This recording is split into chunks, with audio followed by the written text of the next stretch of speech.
Welcome to the Digging Deep ATVMX Podcast with your host, hailing from Kaukauna, Wisconsin, riding a CST Tires SSI decals Valvoline back Yamaha YFC 450R, four-time ATV Motocross National Champion, number 25, Cody Jansen. What's up, everybody? We're back! Welcome to the latest edition of the Digging Deep ATVMX Podcast, episode 116 of the Digging Deep ATVMX Podcast, presented by our title sponsor, CST Tires, in stock and available for purchase today at shop.csttires.com.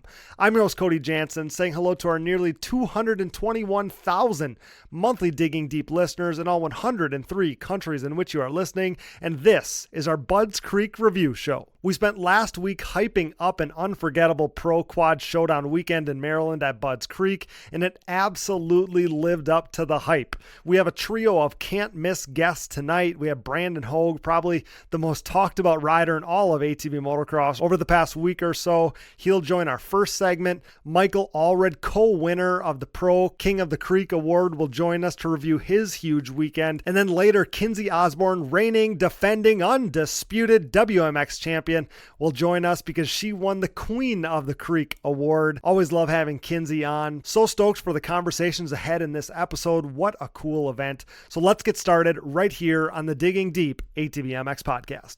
Let's quickly shout out all of our incredible partners. CST Tires, go to shop.csttires.com today. Yamaha, thanks to Blue Crew.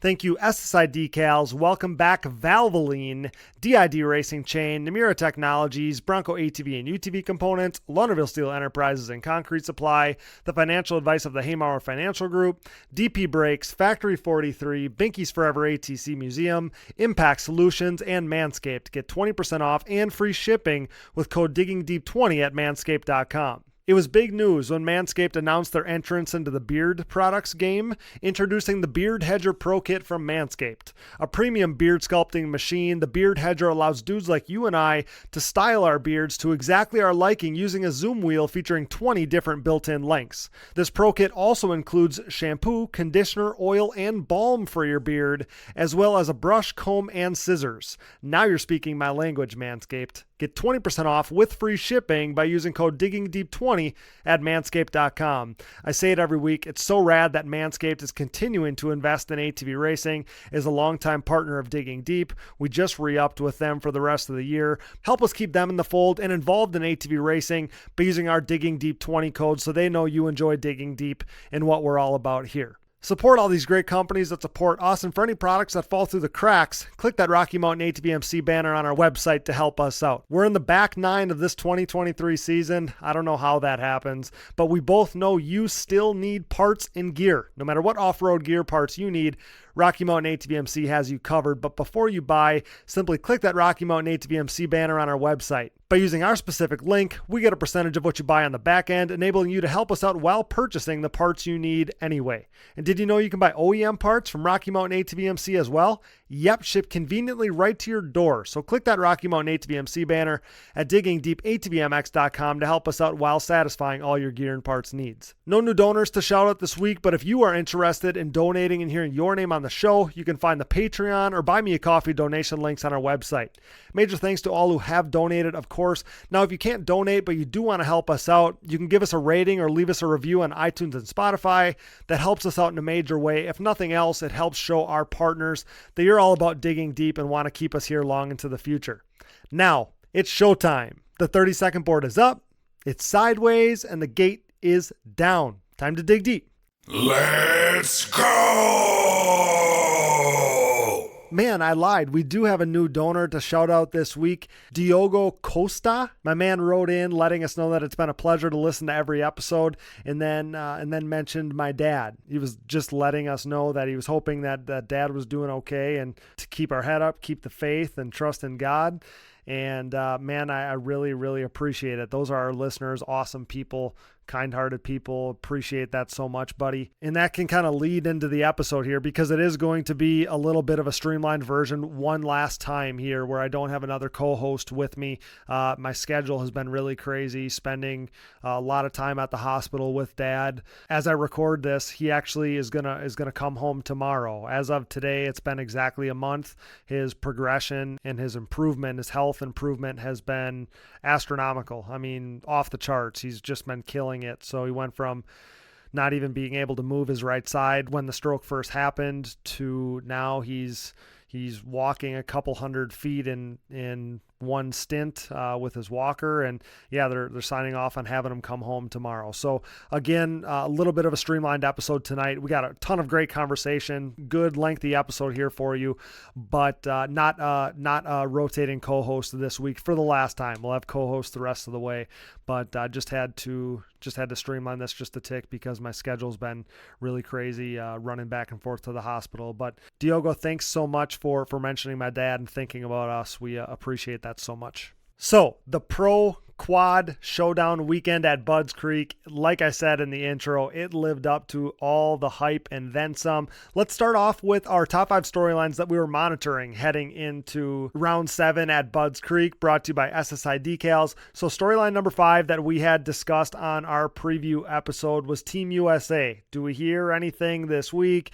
Does this weekend impact the decision? Well, anybody in the know, anybody paying attention to what's going on in ATV racing knew that coming into the weekend, we had already found out who the team was going to be. The returning team from last year was going to represent Team USA once again in Italy this fall. It would be the return of Joel Hetrick, Chad Wienen, and Bryce Ford. Team USA would once again be represented by this formidable trio. Their mission to preserve their undefeated record at the event and clinch their 5th championship since 2017. Now, it's hard to argue that that's not the best team on paper. Obviously, the team that represented us last year, that led us to victory in the Czech Republic, a team made up of the current and reigning champion, current points leader Joel Hetrick, Chad Wienen, who has been on a tear this year, as always, on the comeback trail from that broken collarbone suffered at Gatorback, and Bryce Ford, who coming into the event had podiumed 5 of 6 races, had won a moto, been the current points leader. He's been on a tear this season. So a very worthy team there. Where the debate comes in is how they determined the team. They talked last year about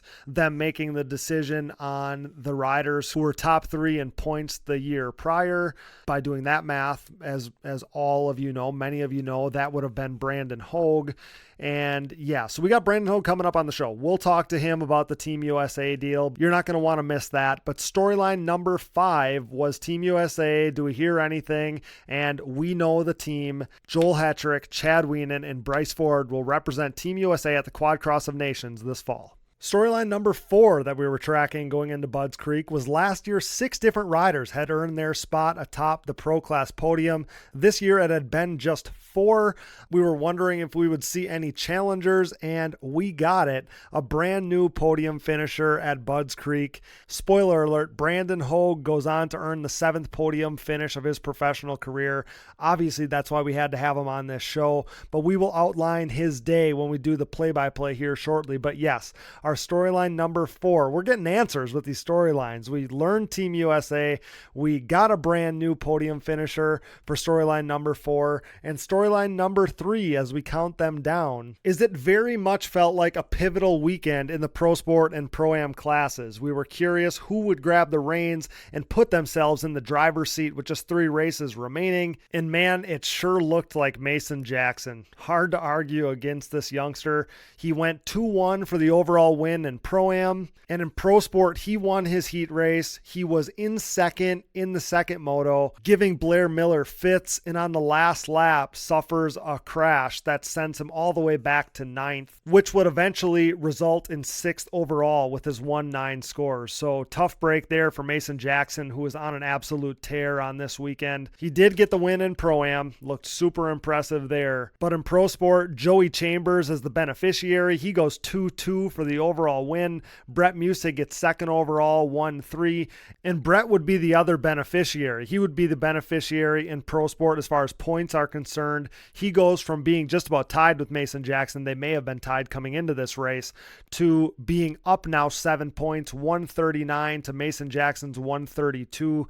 And you don't want to give Brett Musig a little confidence or a points cushion, because with his starts and his speed, you don't want to mess around with that. But we'll give the full rundown of the podiums here in these classes later in the show. But Mason Jackson put himself in the driver's seat in the Pro-Am class. He's got an 8-point lead over Jaden Launderville, and Brett Musig is definitely in the driver's seat in Pro Sport with a 7-point lead over Mason Jackson for him. Storyline number 2 was who was going to take home the 4 prestigious King of the Creek Awards. We got 2 of them on our show here with us tonight. Michael Allred, as I understood it, is co-winner of the Pro King of the Creek Award. I believe CJ Robson is the fellow co-winner. He swept essentially the 3 pro classes on the TT. He finished 19th overall, but had a really good first moto in Pro-Am on the motocross track. He got 7th in his first moto in Pro-Am, DNF the second moto, ended up 19th overall. And Michael Allred, he goes 10-10, 10 on the motocross track, 10 on the TT, which is super impressive. So he takes home the co-winner for the Pro King of the Creek Award.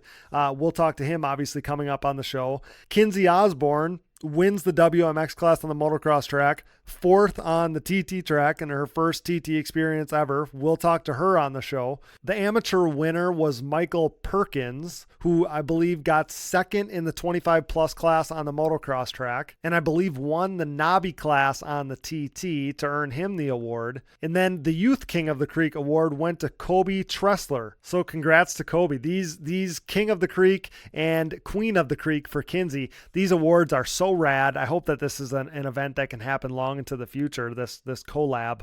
But yeah, those are going to be special ones for these guys. Congrats to all of the winners of this prestigious award. And the number 1 storyline in our SSI Decals top 5 storylines heading into Budds Creek that we were following was sitting at number 99 with his next podium finish. Joel Hetrick would earn the 100th podium finish of his professional career. Would we see it on this weekend?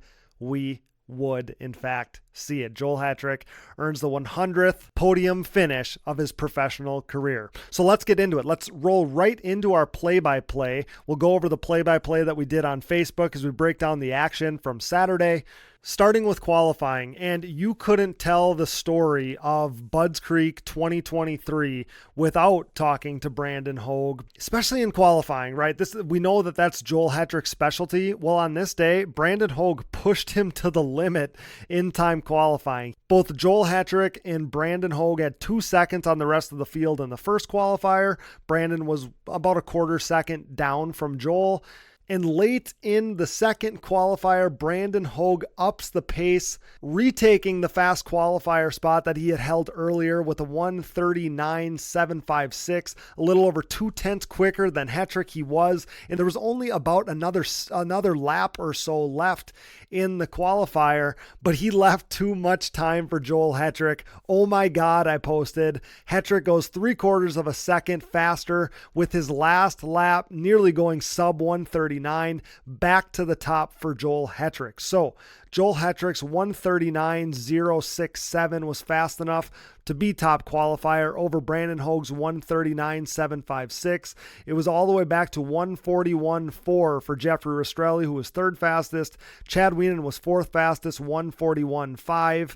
And Bryce Ford rounded out the fast 5 with a 1:41.704. So time qualifying alone at the top was an absolute blast to watch. And man, it just set the table for some awesome motos to come. The day was started by an incredible rendition of the national anthem. That was amazing. And Joel Hetrick would grab the whole shot in Pro Moto 1. It would be Joel Hetrick, Bryce Ford, Chad Wienen. Brandon Hoag was 4th, and Wesley Wolf, local boy, the pride of Maryland, and featured on the t-shirt on this weekend, would come out in the top 5 in the first moto of the day, which was really good for him. So your early top 10: Hetrick, Bryce Ford, Chad Wienen, Brandon Hoag, Wesley Wolf, Jeffrey Rastrelli, Michael Allred, Aaron Salinas, Nick Janusa, and Max Lindquist was your top 10 early. After 3 laps, Joel Hetrick had a 6.7 second lead over the rest of the field. We then saw Bryce Ford make a mistake. He loses 2 spots, so he goes from 2nd to 4th,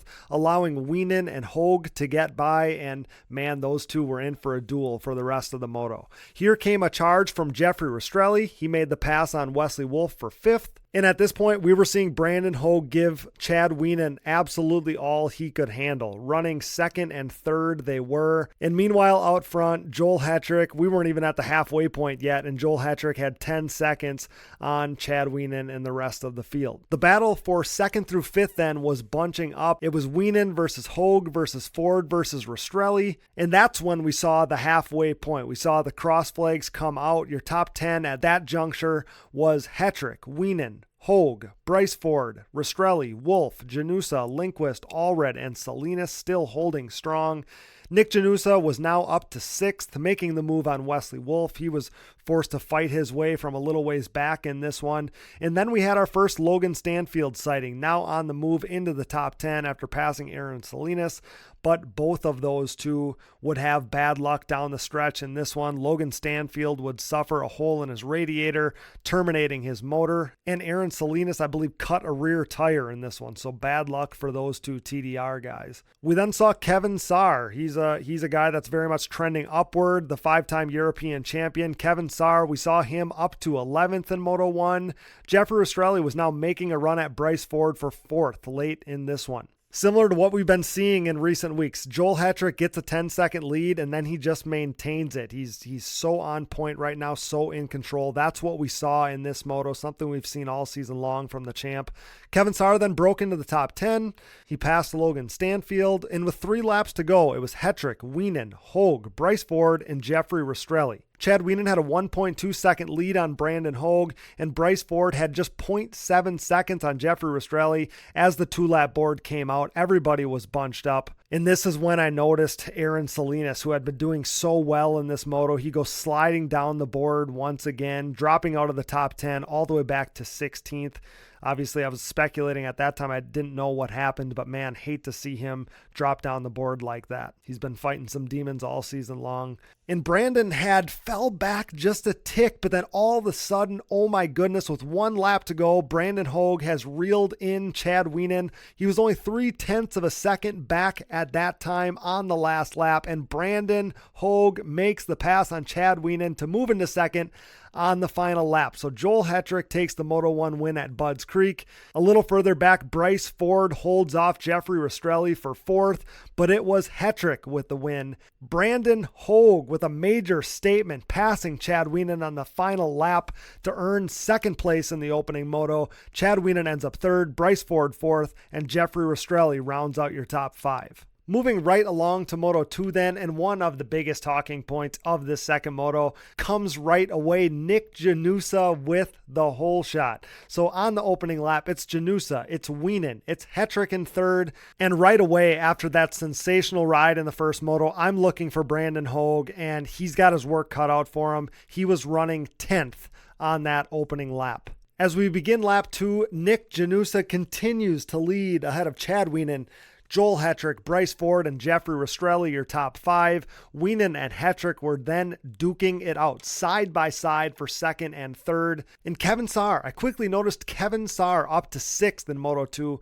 at Budds Creek. And that's when we saw Chad Wienen make the pass for the lead on Nick Janusa. Nick Janusa led the opening 2 laps before Chad Wienen ripped the lead away from him. So it was Wienen, Janusa, Hetrick, Bryce Ford, and Jeffrey Rastrelli on lap 4. And next we saw Joel Hetrick make the pass on Nick Janusa for 2nd. So we were creeping up on halfway at this point, and it was Wienen, Hetrick, Janusa, Bryce Ford, Jeffrey Rastrelli, Max Lindquist, Kevin Saar, Wesley Wolf, Brandon Hoag, Michael Allred, your top 10. And on a relatively quiet day for Max Lindquist, we saw him here making some moves in the second moto. He was up to 6th at this point.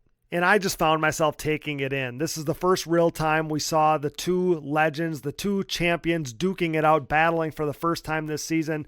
Joel Hetrick was making his run at Wienen now. The reigning champ was all over the 8-time champ. And on lap 7, we saw Joel Hetrick take the lead from Chad Wienen. Chad Wienen got shuffled back to second there when Joel Hetrick took the lead away, and we found Bryce Ford inching up on Janusa for third. Jeffrey Rastrelli was lurking in fifth as well. I continued to look for Brandon Hoag. He was up to seventh, so with a handful of laps left, it was Hetrick, Wienen, Janusa, Bryce Ford, Jeffrey Rastrelli, Max Lindquist, Brandon Hoag, Allred, Saar, Wolf, your top 10. So as they ran at that time, your overall podium would once again be Hetrick, Wienen, and Bryce Ford. An honorable mention here, he needs to be mentioned. Every week, Adam Ulrich impresses. I mentioned that here at this point. He was running 11th in the second moto. Adam Ulrich, man, he's been really impressive in his rookie season. So we saw Bryce Ford then making his run at Janusa, just a half of a second back with a couple laps to go.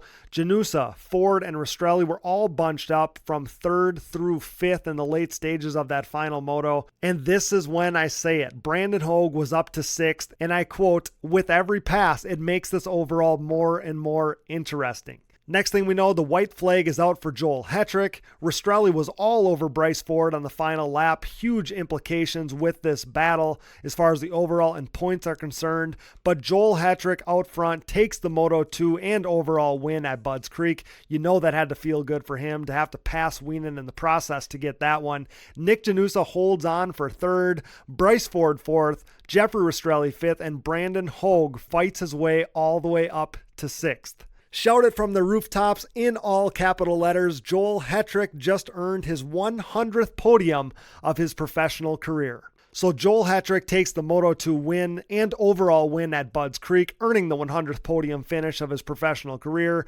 Chad Wienen leads for a good portion of the moto, finishing second in Moto2 and second overall with 3-2 scores. And Nick Janusa leads for a couple laps and holds on for a top 3 podium finish in the moto, but it was Brandon Hoag showing his resilience. I had a feeling that 6 was going to be enough to get the podium spot. He earned third overall on the day with his 2-6 scores. Man, we saw some awesome racing in Maryland. And with that, with all the excitement, let's get the man of the hour, Brandon Hoag, in here to talk about his 7th podium finish of his professional career. All right, guys, you know I love this guy, and based off what I've seen on the internet the last week or so, you guys love him too. Brought to you by Manscaped and their brand new Beard Hedger trimmer included in Manscaped's Beard Hedger Pro Kit. Use discount code Digging Deep 20 for 20% off plus free shipping at manscaped.com. I don't think this guy needs a beard hedger. He's always clean shaven. Joining us after his highly anticipated first podium finish of the season. You know, we had to talk to this guy on the podcast. Third place podium finisher at Budds Creek, Mr. Brandon Hoag. What's up, mate? Welcome back to the show. I know it hasn't been super long since we sat down with each other, but we had to chat with you after what was your best weekend of the year for sure, buddy. And I would think that you're in good spirits after this one. Yeah, thanks, mate. Thanks for having me back on. Yeah, it was a good weekend for sure. Finally got a podium, like I think we talked about earlier in the year. I wanted to at least get one of them. So, yeah, got a podium under my belt on the Yamaha, and it feels pretty dang good.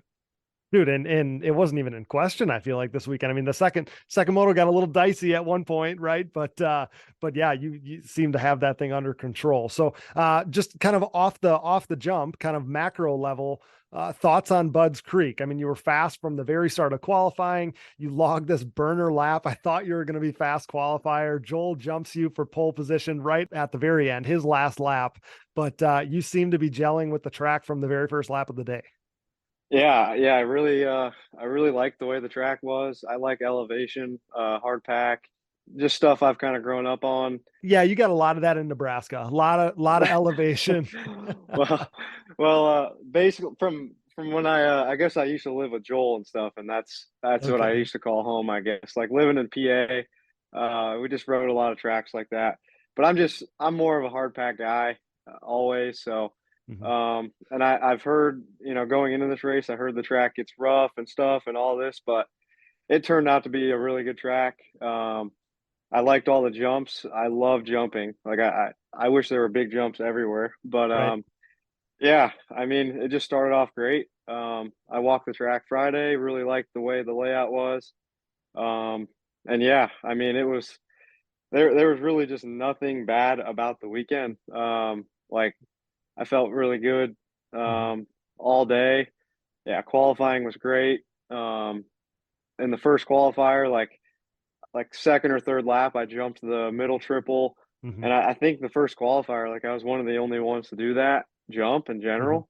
Yep. And to me, it was crazy because I didn't even think about it. I thought we were all just going to be jumping it. So that just it's a day like that where everything just feels good and normal, and yeah, I mean everything just felt right at home. So the JH motor had some power then. You didn't even have to think about it twice. You just hucked that thing Yeah, right from the jump.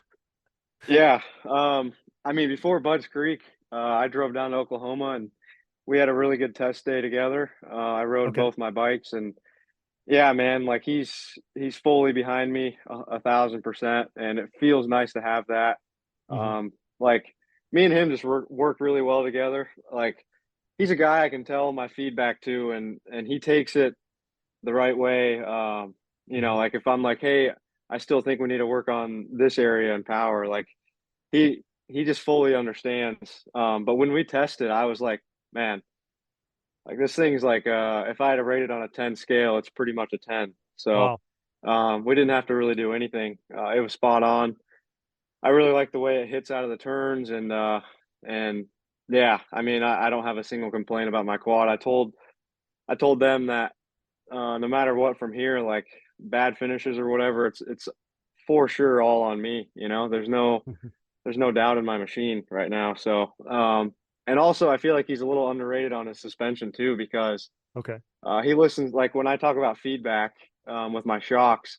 It's really nice to work with him to where I can tell him, hey, I just want to try this on my next set of shocks. Sure. And he'll do that exact change, and I can tell right away whether it's good or bad. And we just work really well together, man. It's hard to. There's no other way to put it. My Yeah. shocks are getting a lot better. We're finding out like where we're at now. I know it's late in the year, but the base setting of my machine Mm-hmm. is dialed, so I don't get on it and feel like something's off. Like I don't need to change the bike at all.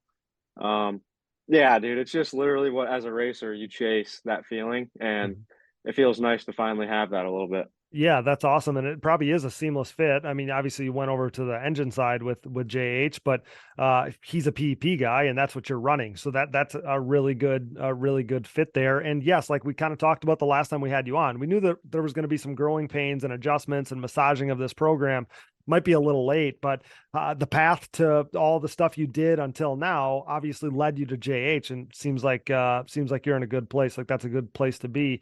And yeah, touching on Budds Creek, then you talked about the track and qualifying, gelling with it right away. Yeah, like I guess I didn't really know what to expect. But when we were last there 10 plus years ago, it got really rough. Actually, I remember Joel and I talking about that when we had Joel on after sunset, that it was braking bumps and acceleration bumps, and it just got gnarly, got really, really gnarly. And seemed like you said, Budds Creek ended up being more of a blue groove track than anything else. It was a hard pack track more than anything else. And yeah, that fits right into your style. And as we look towards the future, I mean, the next three are all kind of hard pack blue groove. I mean, this is you peaking at just the right time. Yeah, yeah, I definitely like Pleasure Valley coming, and I do. To be honest, I'm curious though. I do want to race on a rough track. Like Sure. I wish we had something that was like Sunset, but on a hard pack rough, like where it's super choppy and Mm-hmm. rutted up and stuff. Because I actually feel like my best riding is when I have ruts to go to. Like I struggle more on. I know it's like just I feel like I struggle more on a hard pack turn that's flat compared to like a turn that's got a rut to it. Okay. So like for me, just the way my turning is and everything, like I'd be curious to see kind of how I'd ride at a track like that. But I think I might get that at Loretta's usually gets like rutted up It turns. does. Oh yeah. Yep. But yeah, like either way, the next few tracks coming up, I'm excited to go race at and see if I can keep this rolling and yeah. The one thing I wanted to touch on is you talked about the schedule there though, Uh-huh. is it just hit me like in recent weeks that we don't have Redbud coming up. Like I knew we haven't had Redbud, but man, it doesn't feel right to be summertime in the Midwest here and not have Redbud to look forward to for an ATV national. Like it really stings. It stings me a little more every day, I swear. Yeah, yeah, I can agree. That track, like it was just good to have on the schedule for just what everyone knows it for. Like, it's like that rough, everyone knows it's going to be brutal. And like everybody's favorite, you know? Yeah, yeah, for sure. I feel like we have I wish, maybe for next year scheduling, we can find a track that at least, if we can't go back to Redbud, at least find a track that imitates that Mhm. rough, like, just, yeah, but yeah, Redbud's pretty hard to replace. Yeah, that's a tough one. Feeling the void for sure. So yeah, let's talk about your day then. So it was a tale of two motos for you, buddy. I mean, first moto, you get that top 5 start, you find yourself in 4th, you make your way up to 3rd, then you're stalking Chad Wienen, and I remember thinking like, wow, this has been a really impressive moto for Brandon, and something that we've seen before, but not necessarily in recent weeks or even necessarily this year. But man, you weren't even done yet at that point. So take me through kind of what happens next. Take it from there, because what an impressive moto. And obviously the peak of the climax of the impressiveness was late in that one. Yeah.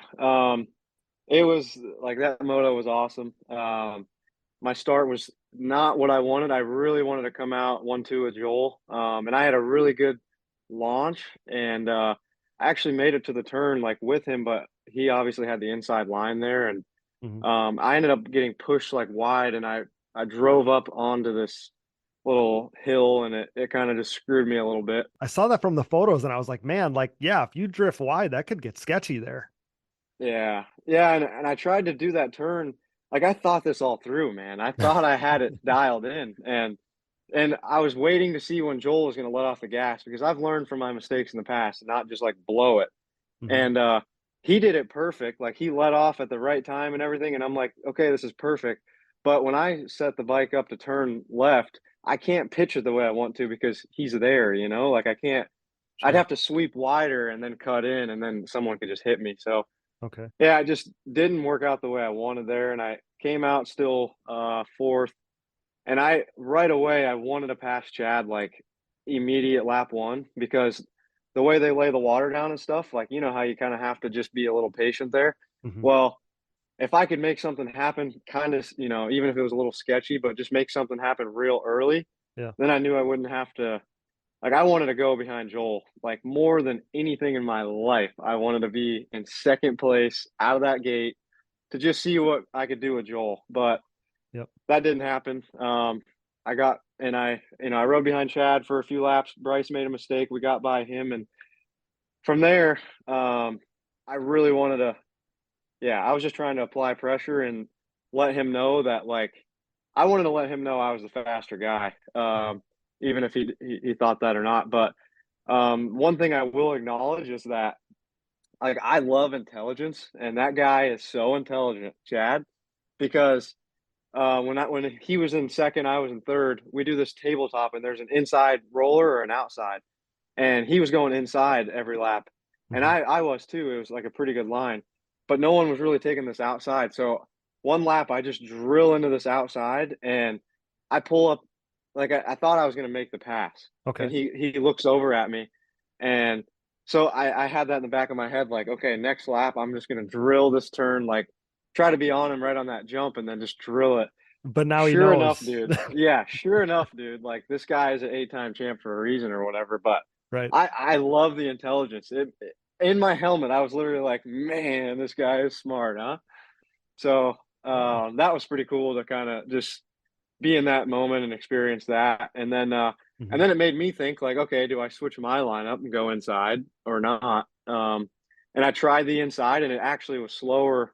Like, it still was slower mid moto. So I ended up just funneling behind him in that line.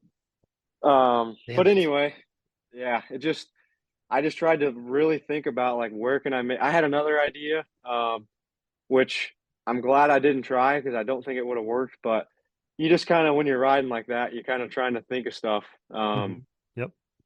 And I felt so good. Like, I felt like I could put my bike wherever I wanted, and everything. When he would pull away from me, it was because I'd try something and it just didn't work. Like, there was a turn before the finish line that was a really hard off camber with a hole in the middle, Okay. and I would try all different lines. Like, I would try drilling down to the bottom and coming off, and just a bunch of different stuff. But with two laps to go, so the 2 car comes out. we come up to the middle triple, and at this point, like the gap was to where I was like pretty not okay with. Like I knew I needed to reel him in big time. Okay. And he going up the middle triple, like he got on the gas out of the rut and wobbled a little bit, but there was a rider on the like the section before the triple, and he started to come over, but I think Chad wasn't feeling okay with tripling it with him there. Okay. So Chad puts his hand up to double, and I had a 16th of a second decision to make on, do I send this thing or do I roll it? And that's it. That is probably the moto.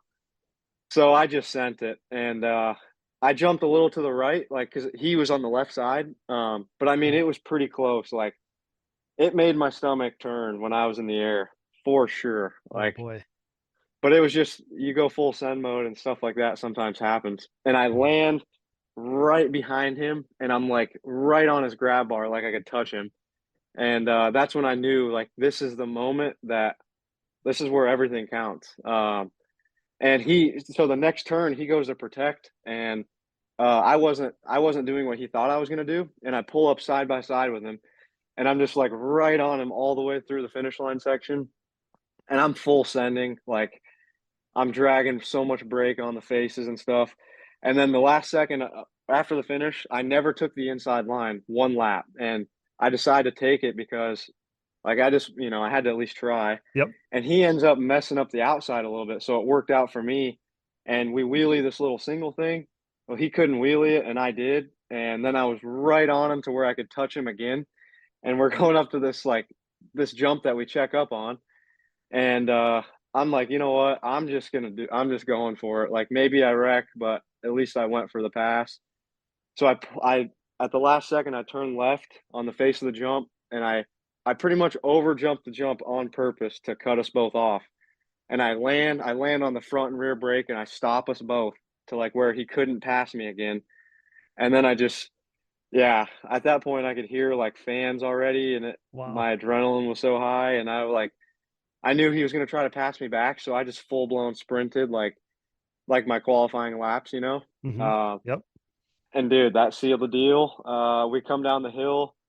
I couldn't hear his quad, and I'm like we go up the big triple. I send it, and I just knew I had it, and yeah, it was just one of those moments where I've never done that. Yeah. Never been there late in the moto like that, really, with him, and yeah, dude, a moto that will go down for me just as a big moment. Like it was, just Nuts. dude. Yeah, I woke up in the hotel room the next day, and I actually woke up and I'm like, holy crap, dude, I did that. Like it just one of those second take things, but man, it was cool. Yeah. Well, you've said to us before how much you look up to Chad and you would love to model yourself and your program and your kind of mental fortitude off of him and how successful he's been. And yeah, like that's one of the things that stood out to me, Brandon. I mean, think about the last decade plus of watching Chad Wienen. Not many dudes past Chad Wienen for the last 10 years outside of Joel Hetrick. That's obviously Correct. done it because those two have been rivals and they're forever linked. But outside of Joel, man, I could probably count on one hand how many times we've seen Chad Wienen get past, let alone late in a moto. And the other thing, so there's a couple things that stood out to me. One, when you see the photos, when you're watching the video, Chad's clean. You can tell he's been up front and whatever. And you took on so much roost. I mean, these pictures are just staggering, to watch, to see how muddy you are and how battle tested you clearly are at that point. And the other thing is, and it was either with 3 or 4 laps to go, but late in this moto, Chad runs the fastest lap of anybody in the entire race. And you were able to, to stick with him. And like you said, make a couple strategic moves to get right on him and then sneak up the inside and make that pass and that turning roller section there. Man, I can't imagine what that feels like. I'm sure I was expecting you to say something like that. Like, man, it had to feel like a dream. And you really did that, pal. I mean, it's truly amazing. Yeah, dude, the funniest thing you just touched on about me being all dirty and him clean and stuff. Okay. So I'm a cheapo, dude, and I go every race I usually go to like 7S and buy some standard tear offs, Oh the my gosh. standard prospects because they're the cheaper ones, right? Okay. Dude, so I put like 7 on and like, it's kind of hard to see with like That's it? 7 standard. Yeah, listen, Oh my I God. pulled all 7 of them things in like 3 laps. So I'm thinking like I'm gonna have to rip my goggles off, dude. I can't. There's no way I'm gonna finish this. And like I wish you would have seen my goggles. What I was looking through the whole track, like that moto, dude. I'm looking through like it's basically like roll offs with that type of vision, but like, dude, it was insane. Like I showed them after. I'm like I could barely see, but you're so in the moment. You're just like Hmm. so. It's just kind of funny how that worked out. The next moto, I put on like 10 tear offs, but you know how the standards are. You Oh cannot my like gosh. You're like totally blurred. You can't even tell I what lines you're running. I know, dude. Like I'm about to do the whole shot, and I'm like, man, like I need to just start buying some actual the laminated tear off. Hey, do we need to get you a goggle deal or what's Dude, the I gig with that? I just I have a goggle deal, but I've used up. I always use my tear offs like in practice and stuff. So Okay. Well, we man, need I need to quit being cheap is what I need to be yeah, we doing. might But we might need to upgrade your gig. I mean, yeah, that might be what we need to do there. But and honestly, before we even talked about the mud thing, that was something in my mind when you talked about coming out early and it being watered and all these things. I'm like, man, like that is a sketchy thing. That's especially when you're mhm, racing for 25 minutes. Tear offs are basically on your mind as a pro, unless you have the whole shot.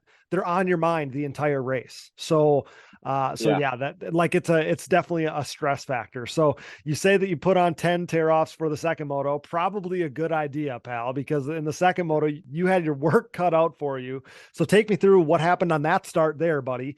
Outside the top 10, it seemed on the first lap there. So you, like I said, you had your work cut out for you there in that second moto. Totally different than the first moto. Yeah. Well, like my mindset for Moto 2, believe it or not, I know it's just high reach, but it was to win the dang thing. Yep. So like I'm like at the camp like fired up because if I felt like if I ripped a hole shot, the track was hard enough to pass to where I would have liked to see just what would happen. Like, it'd be it's just what I wanted to do. So I had my mindset on like, all right, I need to rip the start. And I was confident in my start ability and the package and everything, but we go up to the gate and I don't know, man, but I really thought I had a great gate. I went inside of Joel this time, not outside.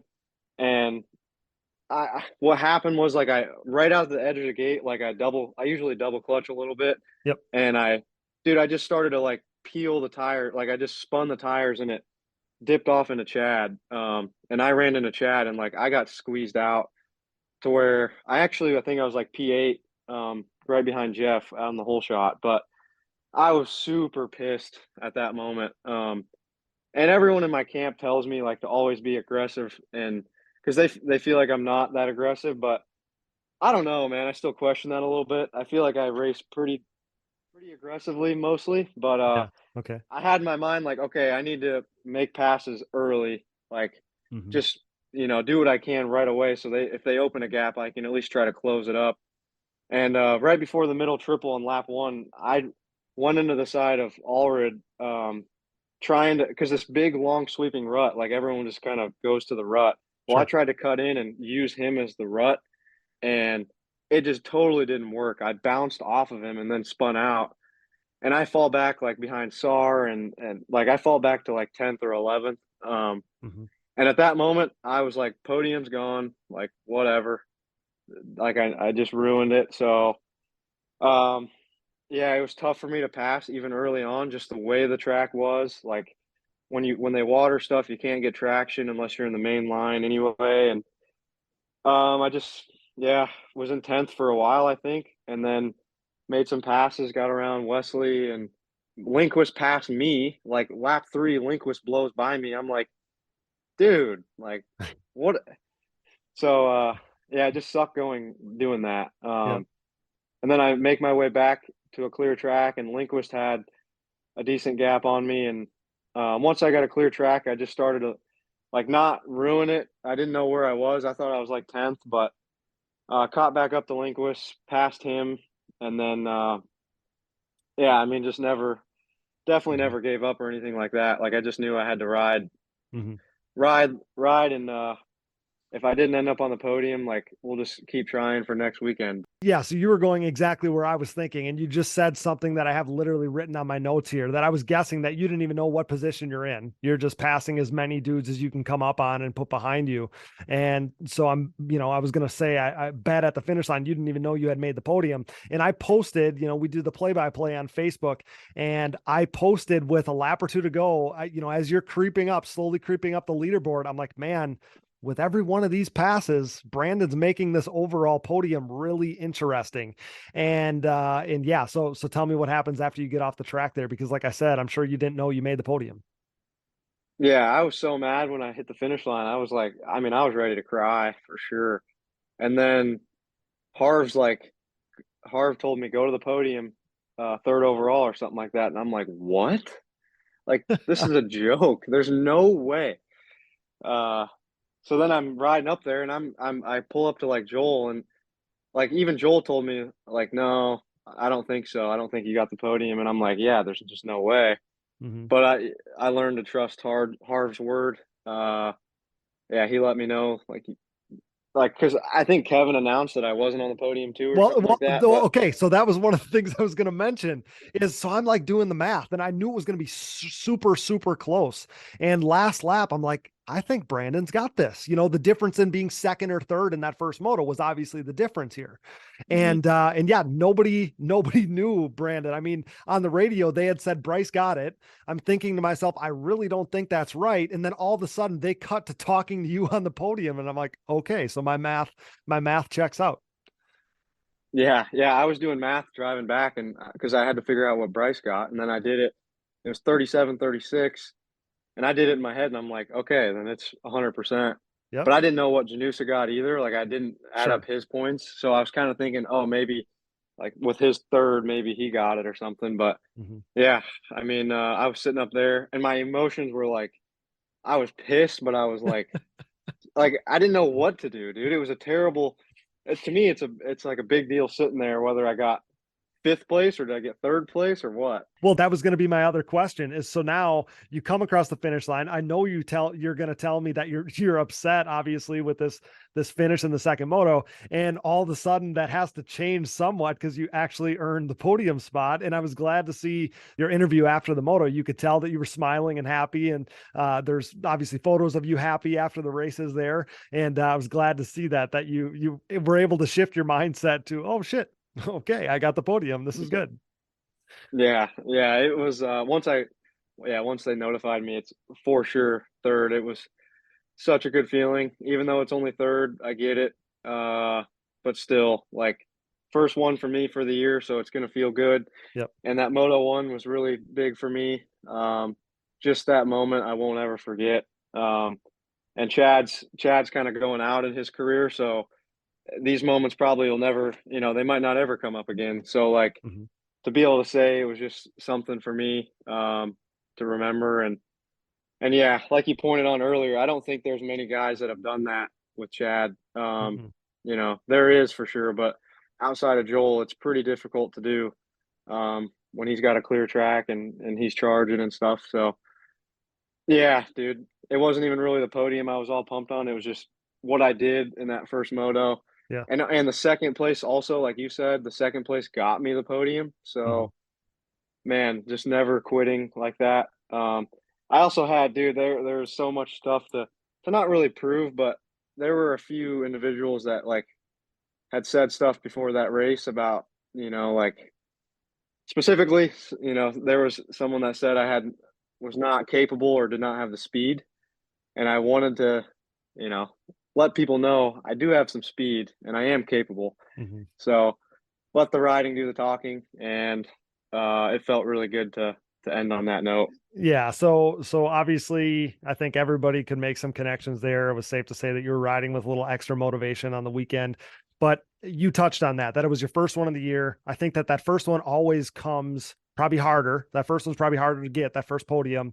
And then the ones after that, I assume, come just a tick easier. No, now you've done it. Now it's not like, man, when am I going to get over the hump? It's okay. Shoot, last weekend, I didn't even have a good second moto when I got it. And I would think that that's awesome for your mindset going forward. And I always say, the tough times make us appreciate the good ones. We know this season hasn't went exactly how you've wanted it, but like I said before, everything's peaking at the right time.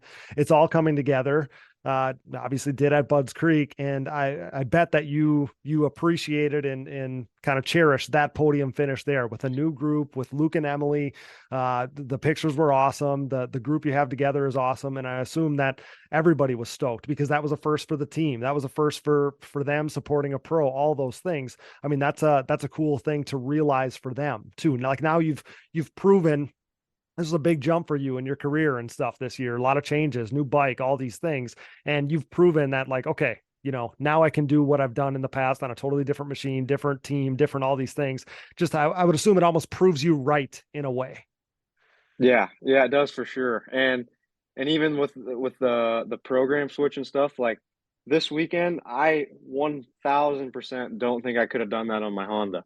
Like I just don't. I don't feel like I would have qualified that good. I wouldn't have been able to go that fast. Yeah. I mean, me and Joel had a conversation before Moto 1 about how fast we were going and qualifying. Because I was like, dude, I was wide open down these hills, like stuff that I just would have never done ever. Like that, it's hard for me to do. And he was still faster than me. And that's why it was cool to have that conversation with him. And I was like, there's just no way I would have been able to do this without everything being the way it is right now. The program's all good. Like everything's just right where it needs to be. So, it's awesome to look forward to the future. It sucks. I need your help or something. Like you need to teach me how to have this at the beginning of the season. That way I can start the season strong. Yeah, right? me. I'm not that somebody, guy. dude. Well, just somebody. Like if I can do this stuff, from the get go, like that was a plan this year, and it just never worked that way. But but you have to you have to think though. Like again, as I've said so many times, and I know even the conversations even the episodes where you weren't on with us, I said, this is building. It would just maybe was a pipe dream to think you were just going to transition from a different deal last year to picking up right where you left off. I mean, the odds of that happening were probably slim, right? I mean, it's been a learning curve this whole year. Well, now I don't know what your plans are for next year, but if you roll out this program with the same team or something very similar, look at the baseline you already have. Your baseline with this machine isn't going to be figuring everything out. I know you were stoked about where you were in October and November and December, but like you're light years ahead. As we look towards the future, you're a light year ahead of that. And I just think that bodes so well for you going forward. Yeah, I think the biggest thing, that baseline, like you just said, that we have now, dude, that's like in racing now for me, that's like the number one thing I care about the most. Like I want to know exactly everything. Like my quad, for example, I'm so picky now on, I want my ride height to be this. If I'm walking the track and I see the conditions, I want my ride height to be this, the split to be this, the rake, Yep. I'm running tire pressure here. I have everything now to where even the gearing, right? I know now this year for next year, because the gearing's totally different from YFZ to TRX. Oh, like, yeah. I have everything just to where I know, okay, like I like a 1540 here, for example. Yep. It's kind of like every time at every race, you'll see me, like I'm checking ride height 3 times. I'll change it. I'll do whatever, but it's super nice now to have all these baselines of, I know where to go when I have, I'm not feeling comfortable or something like that. But we've been nailing it. Like we've just been nailing it. I mean, my mechanic Chad too deserves a lot of credit. Yep. He does exactly what I say. We made changes before the first qual. Like I didn't even qualify, dude. And I made changes just from seeing the track conditions. I'm like, okay, I want to do this to the front end. We did it, and boom. Like I went on the track, second lap, could put a heater in, and it was, you know what I mean? So it's just cool to have, the baseline.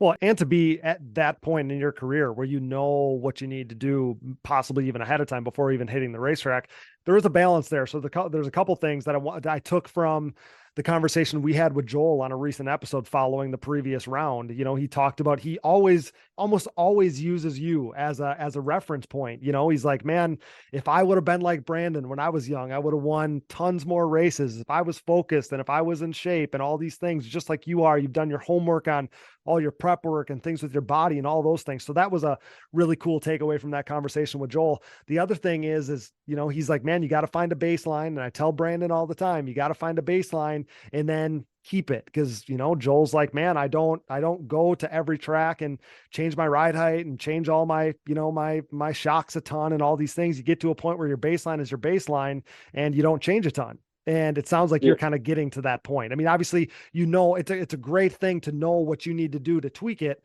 but start to get to a baseline where you don't need to go into a racetrack and feel like you need to reinvent the wheel. I mean, that's got to be, as you get closer to there, you're clearly getting closer to that.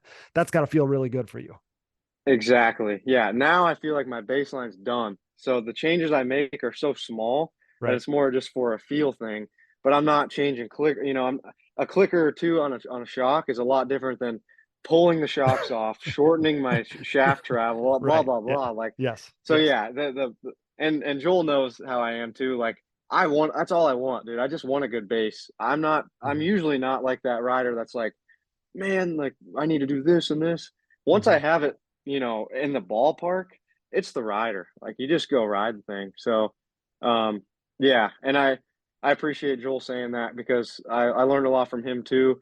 I got into, I'm in my career to where I got to see him doing it and it influenced me to do it. And, it's funny driving home from Sunset, we were on the phone for like an hour and I'm like, dude, did you have I asked him all about his career. I'm like, when you were 22, like how much were you winning? Like, were you winning qualifiers? Like, how much were you beating Chad by? Like, when you were 23, were you winning? Like, I love to know all his stats. That way I know if I'm like, if I'm in on pace, still doing it. Yes, exactly. Yep. So it's kind of cool, man. We just, me and Joel are just always been cool like that. And, but yeah, anyway, dude, back to everything. Yeah. Just everything's freaking solid for sure. Yeah. You're in a great spot, pal. So Brandon, how do I transition into getting a comment on the Team USA situation? As we all know, Team USA announces their lineup for the Quad Cross of Nations, right? The team that led Team USA to victory in 2022 will return. Much of the internet believes that the squad should have featured you. So what can you tell me about the situation from your perspective? I don't want to end this conversation, an awesome conversation on a sour note here, but I'd be remiss if I didn't get a comment out of you on it. Yeah, no, I mean, first thing, I definitely have some brutal fans. I think some people are pretty ruthless. I see online and stuff, but from me, my honest take on it was I'm definitely not happy with it. But I'm like, I kind of knew all year, just nobody had talked to me, and I knew all year I probably wasn't going to be the guy going. So I had it in my mind, but my opinion on it is just quickly, I really wish I would have got the chance because I think that experience just to have for your life, like if I never get that opportunity ever, like it just would suck. So I really wish I had the opportunity. Like Bryce has had it before, Joel's had it before, Chad's had it before, Jeff's had it before. I have not. And I feel like if you get third in the championship, I just feel like it's the right thing that should be your reward is you get to go represent your country next year. That didn't happen. It is what it is at this point. Like to be honest, I don't know if I'll ever go. So it is what it is. And yeah, I know they're going to do great. Like my opinion too is that I feel like we could send our 10th place guy and we could still really do good as a team. We have Joel and Chad that are the best in the entire world ever. Like our class is just really fast. So I feel like it wasn't a decision on speed. Like, even though I know I'm not where Bryce was, like, I just feel like it's still, I don't know, dude. I don't think sending me would have been an issue, but it didn't happen. And pumped for that team to go do that stuff. And yeah, it is what it is. Yeah. Well, I know it's a sensitive deal, right? I know you're trying to pick and choose your words, and be careful with what you say. I guess that was kind of why I at least wanted to get a comment out of you, because I didn't know. I didn't know if you were, in a situation where you thought you were going to be the guy and then just all of a sudden found out you weren't, or however that played out. So I wanted to get a comment on that. I mean, this is what this is like my take on it. I feel bad for both you and Bryce. I really do, because I feel terrible for you because, everybody's pointed out they haven't chose the team every year the same way, but it seems like last year they said it was the top 3 from the previous year, right? Like that's the way I understand it. So if that would have been rolled over, I see why there's people that say you should be the guy. And I think that the entire ATV racing community would love to see you go. I truly, my family and I have talked about this. Brooke and I have talked about this for the last week straight. Like, I pray to God that you get that opportunity because you deserve it. So I feel bad for you. I really do. I really do. I also feel bad for Bryce though, because now for the second consecutive year, he's getting tore apart on the internet, which he doesn't deserve. He doesn't.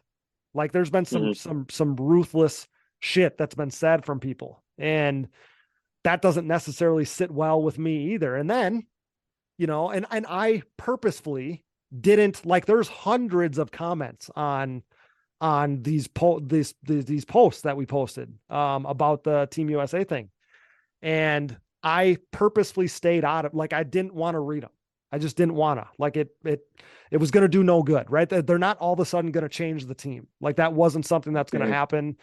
So I didn't want to get into all the drama. I didn't even want to take it in because it feels super negative to me. And then people start sending me screenshots of people saying I'm the problem, like I'm like my post was the problem. And that does hurt me a little bit, because all I was doing was taking the news that I got in an email from Team USA and putting it on the internet so that everybody saw, because I don't know if everybody's part of these newsletters, and said, hey, we had posted that the team that went there is going back to try to defend the title, and congrats to those involved. And obviously knew that there was going to be upset people, but I mean, I take a lot of pride in the stuff that we do, and I purposefully don't get into the drama BS at all, because that's not good. I mean, my MO, like I'm not into that. And so it's just, I guess, overarching, buddy, I feel terrible for you. I mean, I love you like a brother. So I feel terrible for you, but it stinks that every year when the Team USA thing comes out, it's like this big negative thing, And then again, just to end my little spiel here. If you stick with it, I mean, I pray that you get the opportunity, and if you stick with it and do what you're doing now, your day is going to come. I promise you that. And like I said earlier, I've always been a firm believer in that the crappy days help us appreciate the good ones.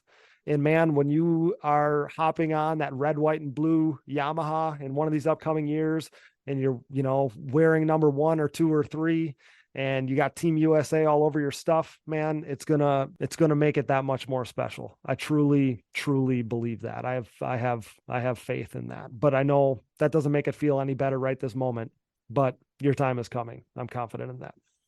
Yeah. I appreciate it. I can agree. I don't, like I've said, I told Bryce this at the line, I mean, at the gate of Moto 1, that, like, it's nothing to do with Bryce. Like, Bryce just so happens to be in the position of taking all the heat because he's the guy going. But it's really, and even who I was upset with was not anything to do with the Ford family. It was the higher ups, whoever makes these decisions. And I think that that's an important thing for you to say and people to hear, right? I didn't want to interrupt you there, but that is so important, because you have been on record time and time again thanking the Fords and crediting the Fords for their help for you over the years, and all those things. I think that that's an important thing. It's not just you versus him.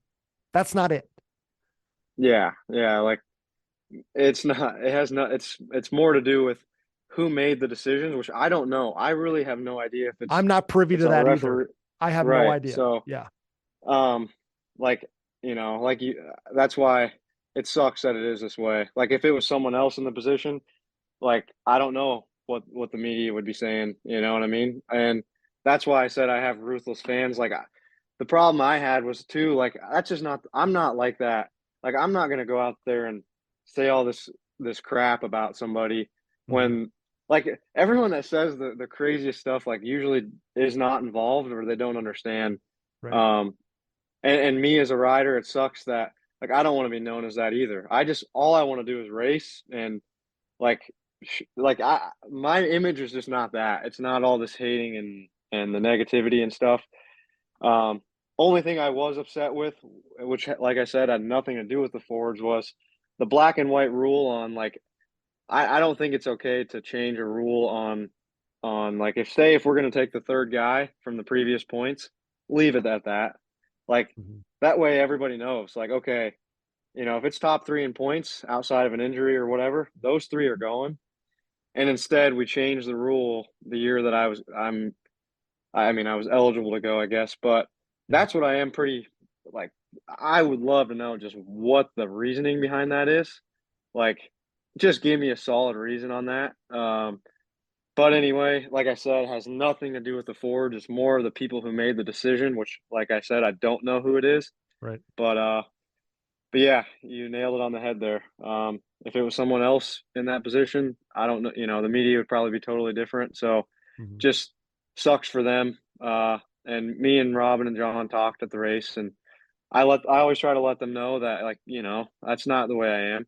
Mhm. I don't ever want to be like that with anybody. Like my whole career, I've never had a single incident to where Right. you know it's gotten to a point where it's bad. Like it is what it is. Mhm. So we're all good. Me and Bryce talk, and I try to congratulate him every time he congratulates me.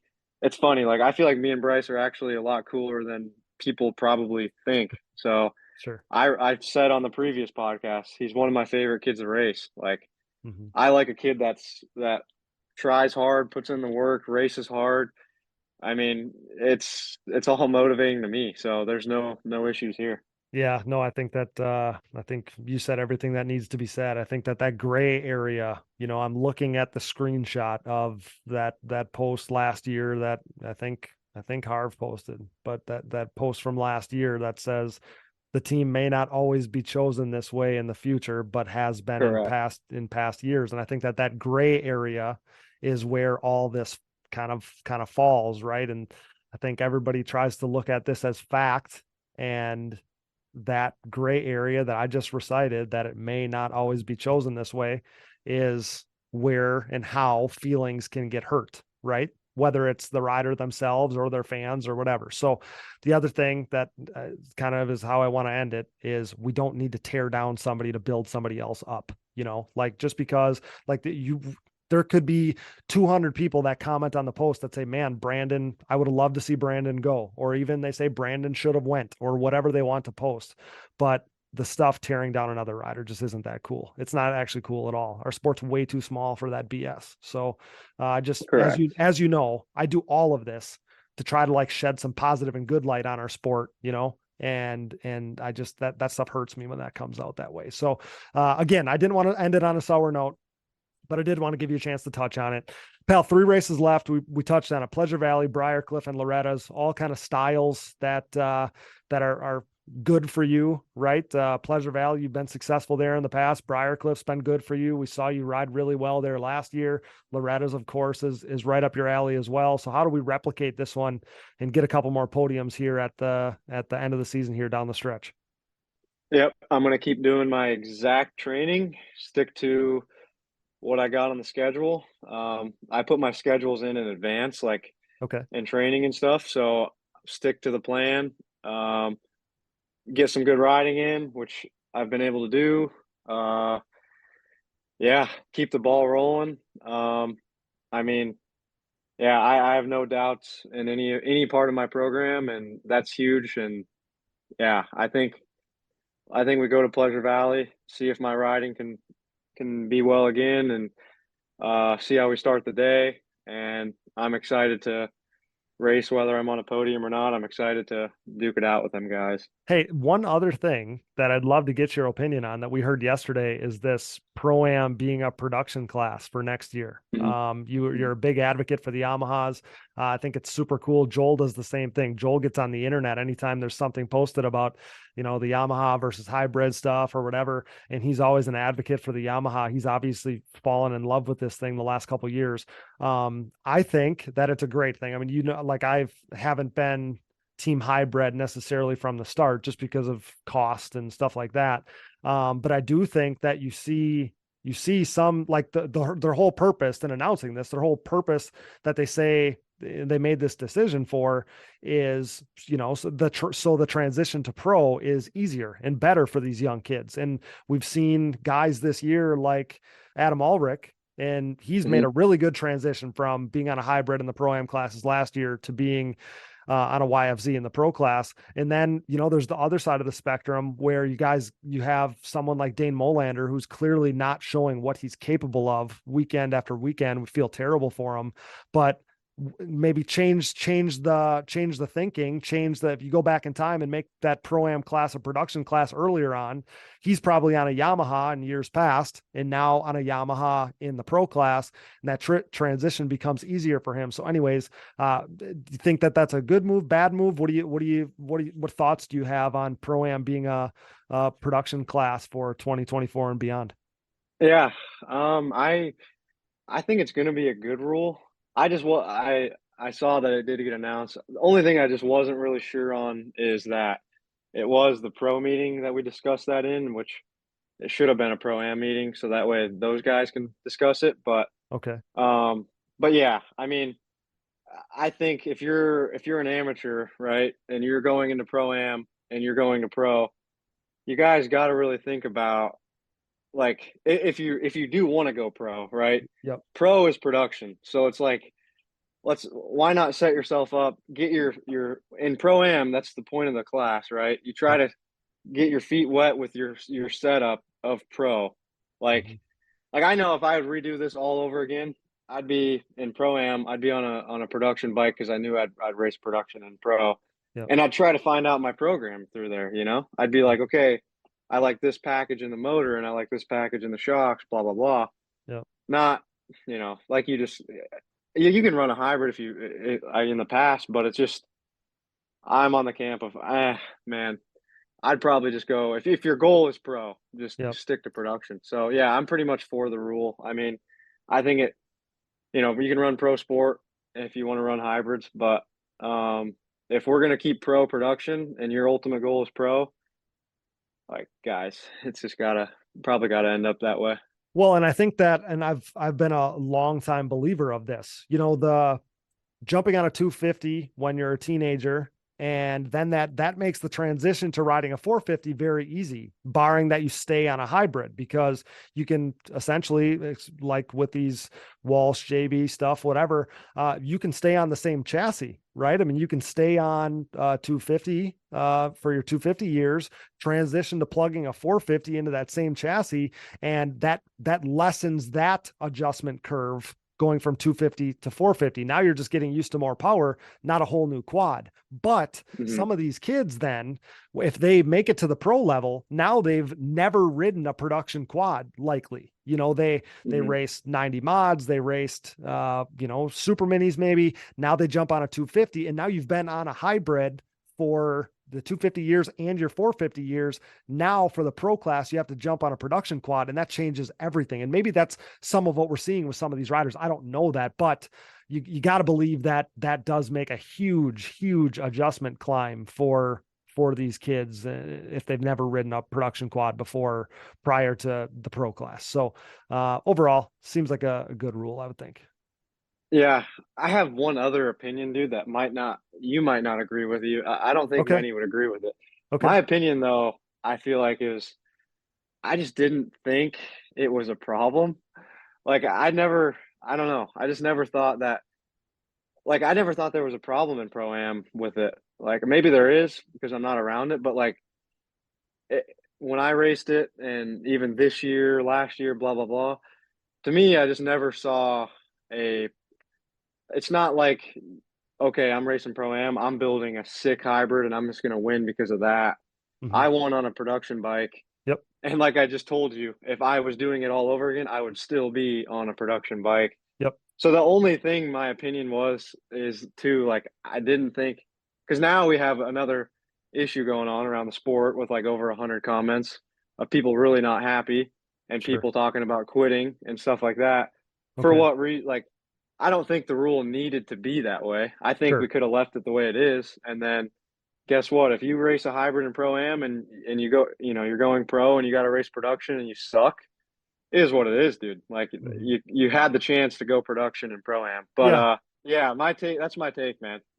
That's a good take to have, because I think that the problem isn't in the Pro-Am class, right? Like, I think they're trying to better the transition from Pro-Am to pro. But yeah, I agree. Like, you look at even the Pro-Am class right now, and it's not like there's tons and tons of hybrids, like that's Correct. not necessarily a thing. So, pal, I took too much of your time already. I vowed to you that I wouldn't, but so much awesome stuff to get into. Love hearing like the technical side of your racing and your setup and all the stuff you're figuring out. I love hearing about an awesome weekend where you can smile about it. I'd love hearing that. And man, stoked to chat with you after a great weekend and a great experience for you. Love reliving these memories with you. And I love the way that your mind works, the way that you're able to talk us through every little move of the racing weekend and your emotions afterwards and all those things. So I can't thank you enough for your time as always, buddy. You know that we love you here, and I appreciate you so much. I appreciate you working with our schedule and all the craziness here. And yeah, just really looking forward to doing this again. Hopefully you can click off a couple more podiums here at the end of the season. Nope. Thank you so much, man. I love having these conversations with you, and look forward to, I don't know, maybe by the end of the year I'm on again or something, but I'll keep trying to do some cool stuff to try to earn my spot back on here. Yeah, pal. Well, we're always cheering for you. So again, I appreciate your time and taking us through it all and everything. And we'll see you at these races here in a couple weeks. All right. Yeah. Thanks. And I'm thinking about you guys. Hope that your family, I know it's tough right now. So, yeah, man, I'm thinking about you guys and keep your head up, dude. It's, yeah, I'm, I'm thinking of you. Yeah, I appreciate it, pal. I appreciate you saying that. We're a little bit better every day, one day at a time. You're the man. That's Brandon Hoag joining us on the Digging Deep ATVMX podcast following the 7th podium finish of his career. Brandon, thanks so much, buddy. Brought to you by Manscaped. Use discount code DiggingDeep20 for 20% off, plus free shipping at manscaped.com. Thanks so much, mate. We'll see you soon, okay? Thanks, mate. See ya. We'll get right back to the show, but now a word from our sponsors. And thank you for listening to these ads. Without these great companies, none of this would be possible. Show your support for the people who support us.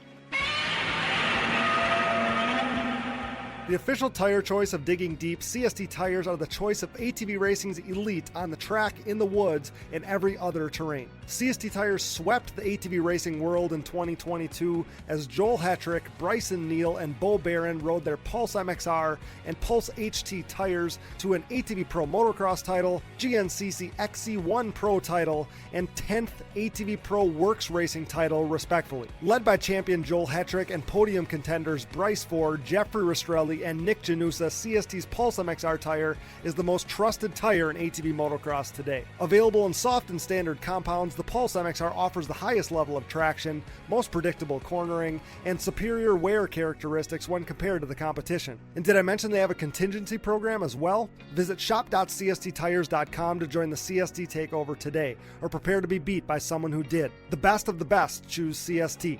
Do you? You know we're Team Blue Crew here at the Digging Deep ATVMX podcast, as the Yamaha YFZ 450R is the official ATV of Digging Deep. In a move started by 8-time ATVMX Pro Class National Champion Chad Wienen, who with his next championship will become the winningest champion in ATV motocross history, we are living in ATV racing's YFZ 450R era. Alongside Wienen, 7-time GNCC XC1 Pro ATV National Champion Walker Fowler welcomed a pair of new champions to the Yamaha Champions Club, as the podium-proven Yamaha YFZ 450R proved to be the winning choice for Joel Hetrick and Bryson Neal. This unprecedented success for the YFZ 450R, its unrivaled quality and performance, and the clear fact that Yamaha is the leading OEM supporter of ATV racing has resulted in a complete Yamaha takeover within the sport quad market, evident by the continuation continuation of Yamaha's Blue Crew Racer Support Program, Yamaha riders will once again cash in on payout and prize opportunities in 2023, including a chance to win a brand new YFZ 450R. For more info, head over to YamahaBlueCrew.com. Follow Yamaha Outdoors, as well as the new Blue Crew official channel on social media, and check out Yamaha's full proven off-road lineup at YamahaOutdoors.com today. SSI Decals, your way. SSI Decals sets the standard with the best looking decals, graphics kits, and vinyl wraps in the industry. Established in 1947, SSI took shape as an offshoot of their parent company by doing a little work for local pro Chad Wienen. Nearly 2 decades later, and fueled by a passion for ATVs, the company has flourished into one of ATV Moto's most recognized brands. From ATV Motocross, SSI has expanded into graphics and design work for top racers in GNCC, Works Racing, Pro Motocross and Supercross, off-road, and more, headlined by 8-time world champion top fuel drag racer Clay Millican. Whether your project is big or small, SSI Decals will make your identity stick. Get started today at SSIDecals.com and use code DIGGINGDEEP10 for 10% off at checkout. Things are about to get sick. The Digging Deep ATVMX Podcast is brought to you in part by DID and their wide range of championship-winning chains. From the street to the track and everywhere in between, DID chains are designed to give you the optimal riding experience with great performance and increased chain life. Consistent to the core, pick up your box of reliability today. DID, what drives you? We are proud to be partnered with Namura Technologies. For over 20 years, Namura has pushed the limit of value and reliability in the ATV and side-by-side market. Covering more applications than anyone in the industry, Namura's full line of cast and forged pistons, connecting rods, gasket kits, and industry-leading top-end repair kits and more have led to higher overall engine performance for your machine. Visit your local dealer or online at www.namura.com and follow along on Instagram for giveaways and exciting new products in 2023. Namura Technologies, your one-stop shop engine component supplier. We are pleased to be partnered with Bronco ATV and UTV Components. Bronco has been an industry leader in replacement hard parts and accessories for all makes and models for over 15 years. With a catalog that includes a full line of electrical components, engine internals and cylinders, shock and suspension parts, winches, clutch kits, valves, carb kits, bearing kits, and drive chain parts, Bronco is your hard part source for whatever you need for whatever you ride. Available exclusively through distributors around the world, visit your local dealer or online at broncoatv.com. For over 150 years, Valvoline has been dedicated to constant improvement and innovation across all disciplines of racing. As a proud member of Team Valvoline for nearly a decade, I have witnessed their unwavering commitment to pushing the boundaries of performance. Valvoline has sponsored some of the greatest names in motorsports, solidifying their position as a powerhouse in the industry. Being a part of this historically great team has been an incredible privilege. When it comes to my equipment, whether it's my daily commuting vehicles, race quads, or anything in between, I trust nothing but Valvoline. Their range of products and lubricants consistently delivers increased horsepower, durability, and engine life. While Valvoline's latest innovation, the Valvoline Ultimate Power Sports line, stands out as a true game changer, their entire lineup deserves recognition.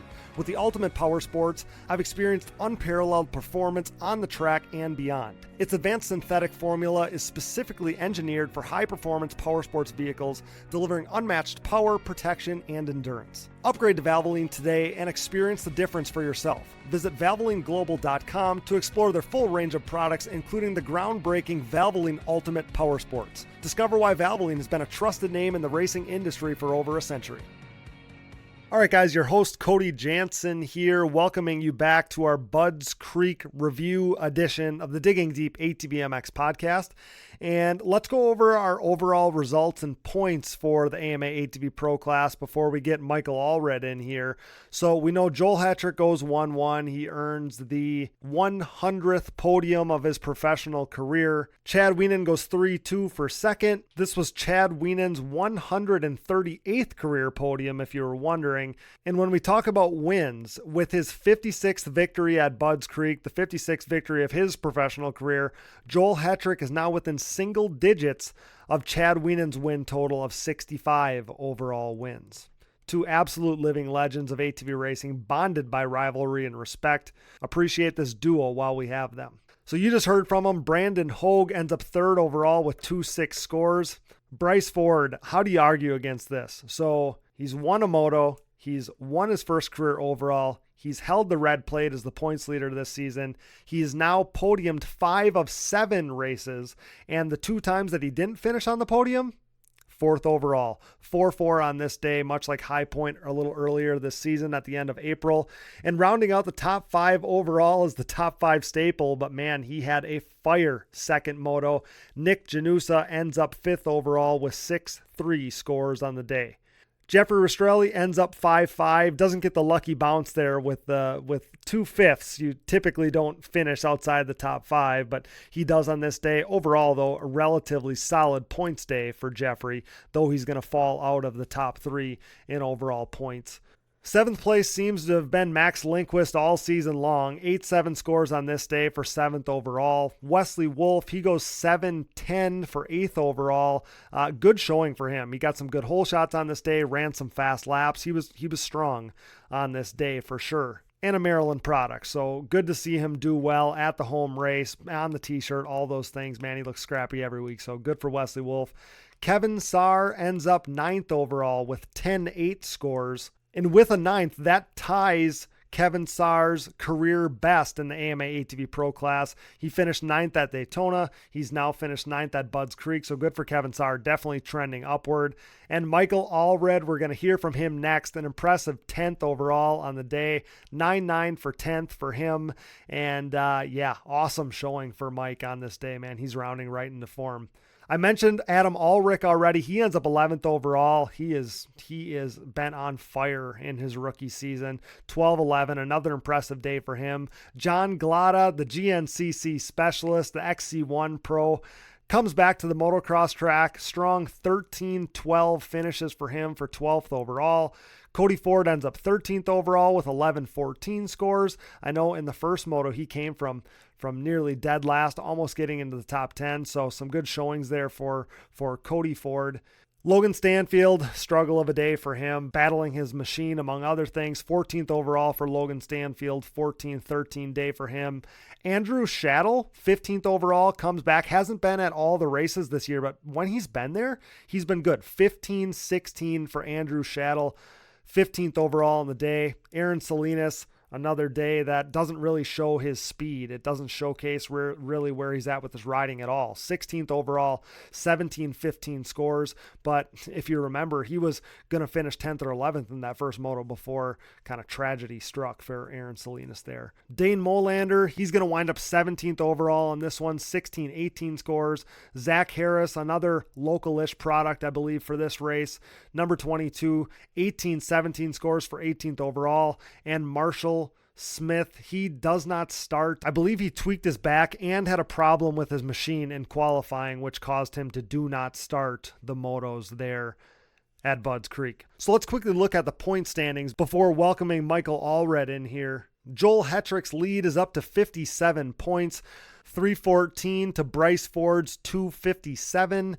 15 points back is Chad Wienen, who has now broken into the top 3. That's going to be a really interesting battle to watch down the stretch, because I'm sure Bryce would love to hold on to that number 2 spot. If he can stay consistent, it's going to be a dogfight with only 6 motos remaining.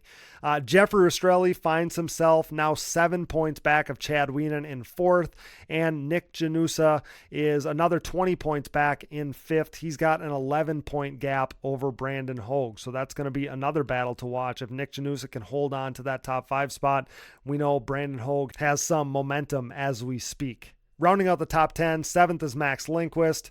8th is Logan Stanfield. Wesley Wolf is 9th, and the battle is going to be for that top 10 spot. Michael Allred just took over the top 10 spot, actually in a tie for 10th with Kevin Saar, another guy who's trending upward, and Cody Ford was holding that spot coming into this race, but now is 5 points back. So that's going to be a battle to watch. And speaking of Michael Allred, trending up, performing really, really well, and earned himself a crown this past weekend. Let's get him in here to talk about an unforgettable weekend at Budds Creek. All right, guys, blare your trumpets, sound your horns, do whatever else that would be fit for a king. Brought to you by CST Tires and the industry-leading CST Pulse MXR tires, available in soft and standard compounds at shop.csttires.com. Please welcome King of the Creek, Mr. Michael Allred.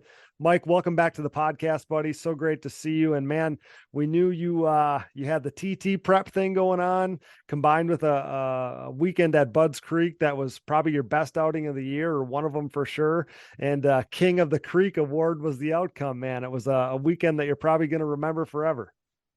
Hey, Cody. Super cool to be back on. I was stoked on the whole event when I first heard about it. And I started doing the TTs at Birch Creek a little bit, just because they was close to home. And then they came up with this event and had the King of the Creek, so it kind of played out in a good way.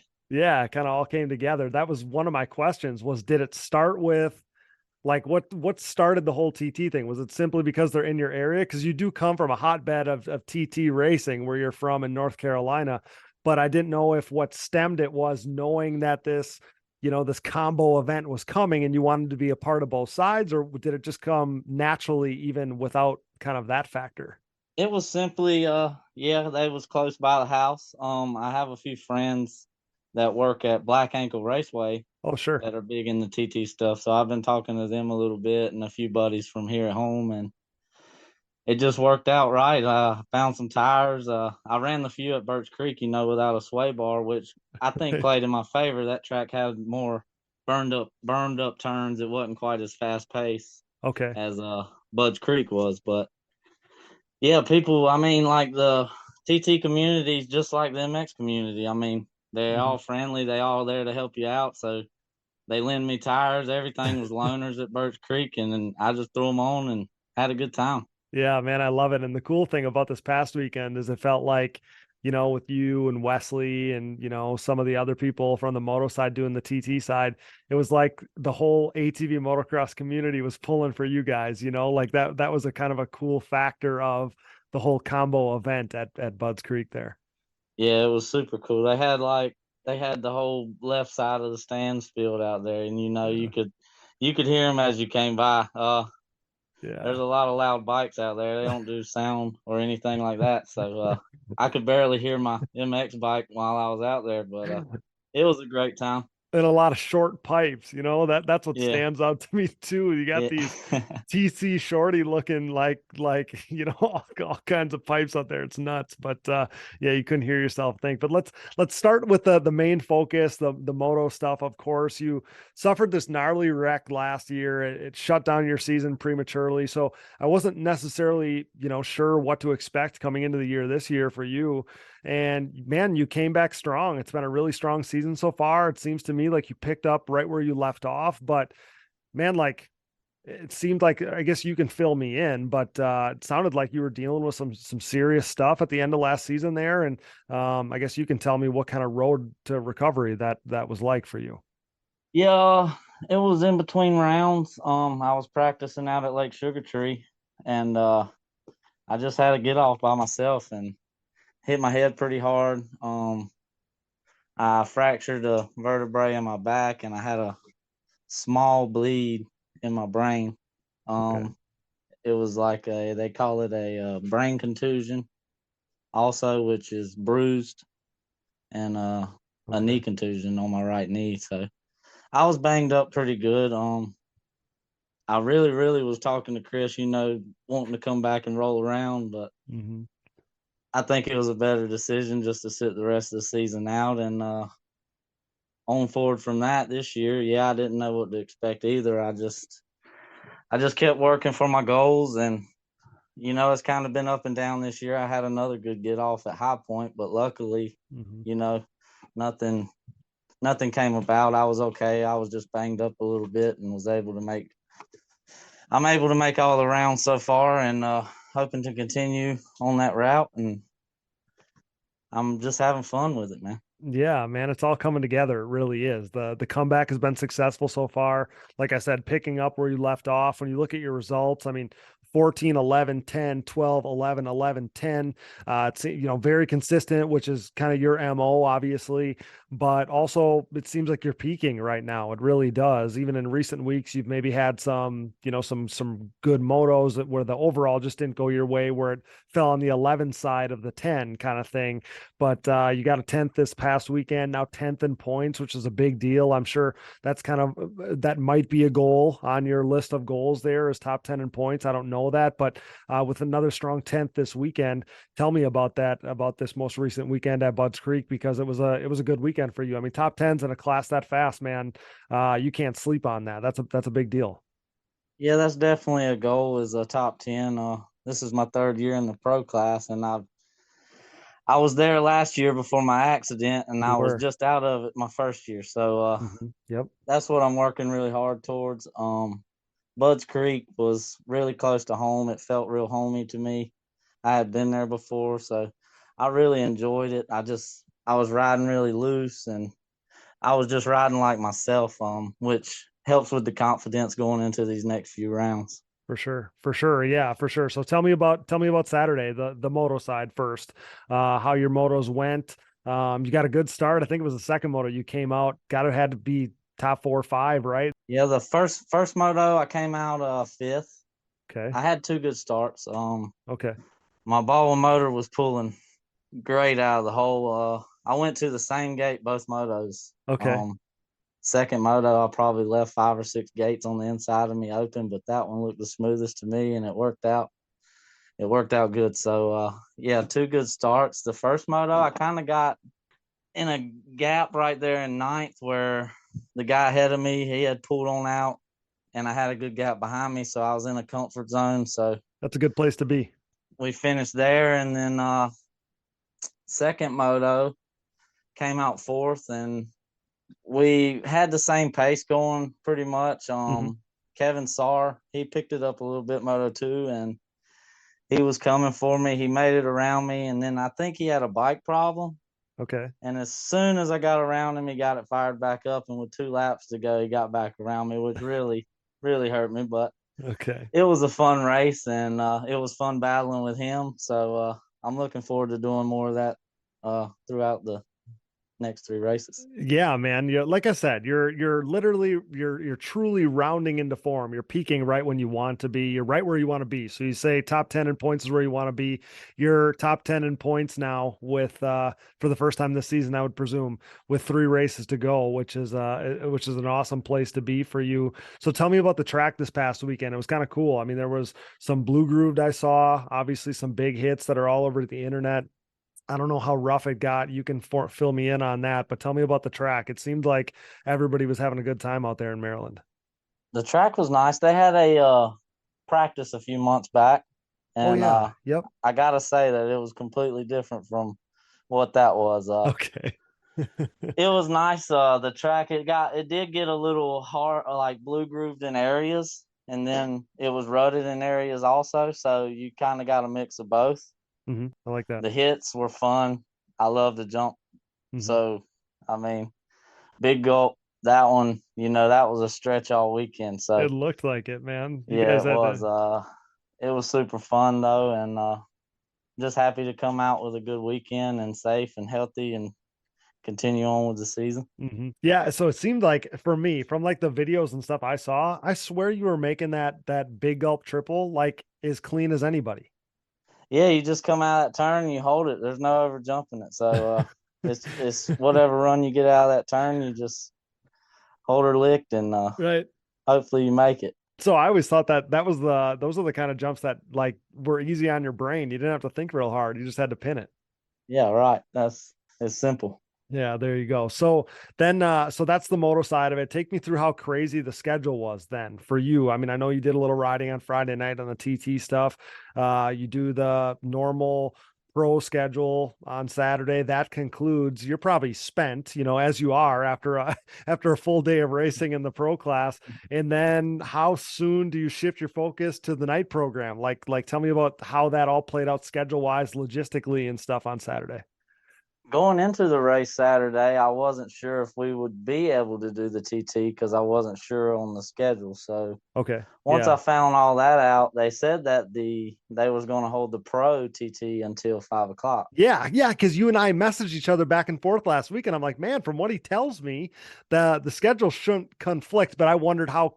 I mean, it was going to be demanding, Mike, for you either way, right? Because you raced a full ass day on a brutal track and a hot day and all these things, and then you were still having to go TT racing after that. So that's why I was like, man, that's a lot for a dude doing that. So yeah, I was kind of stressing it at first because they said 5 o'clock. So we come off the track at around 4:30, 4:35, and Right. I would have had to been over there at 5. But luckily, the TT track, the races, they got behind a little bit, and I didn't run our pro heats until I'd say around 8:30 Okay. that night. So Okay. I had a good time to eat dinner and take a shower and get a little rest and Got it. get over there. So it wasn't too bad. The schedule wasn't too bad. It wasn't too big of a rush. So that's what made it nice also. Mm-hmm. Okay, got it. So like you were able to focus on the fun then, so that's a good thing. So you had done Birch Creek, right? You had done Birch Creek. So you'd done a little TT racing, kind of worked out the bugs, worked out the kinks or whatever. So then you go to Buds for this one. Now those jitters or whatever are shaken out, but you said the track was a little different. So take me through like what that track was like compared to the Birch Creek track when you got to the TT track there at Buds Creek. I'd have to say both tracks they were pretty tight on passing. Okay. But the main difference was this track was a lot more fast paced. Say we did Friday practice from 5 to 8. Okay. They got maybe 10 practices in before a big storm came through. And I got to go out once and do probably 4 or 5 laps. On race night, the track got super washboardy, like really hard, blue grooved, super tacky. Mm-hmm.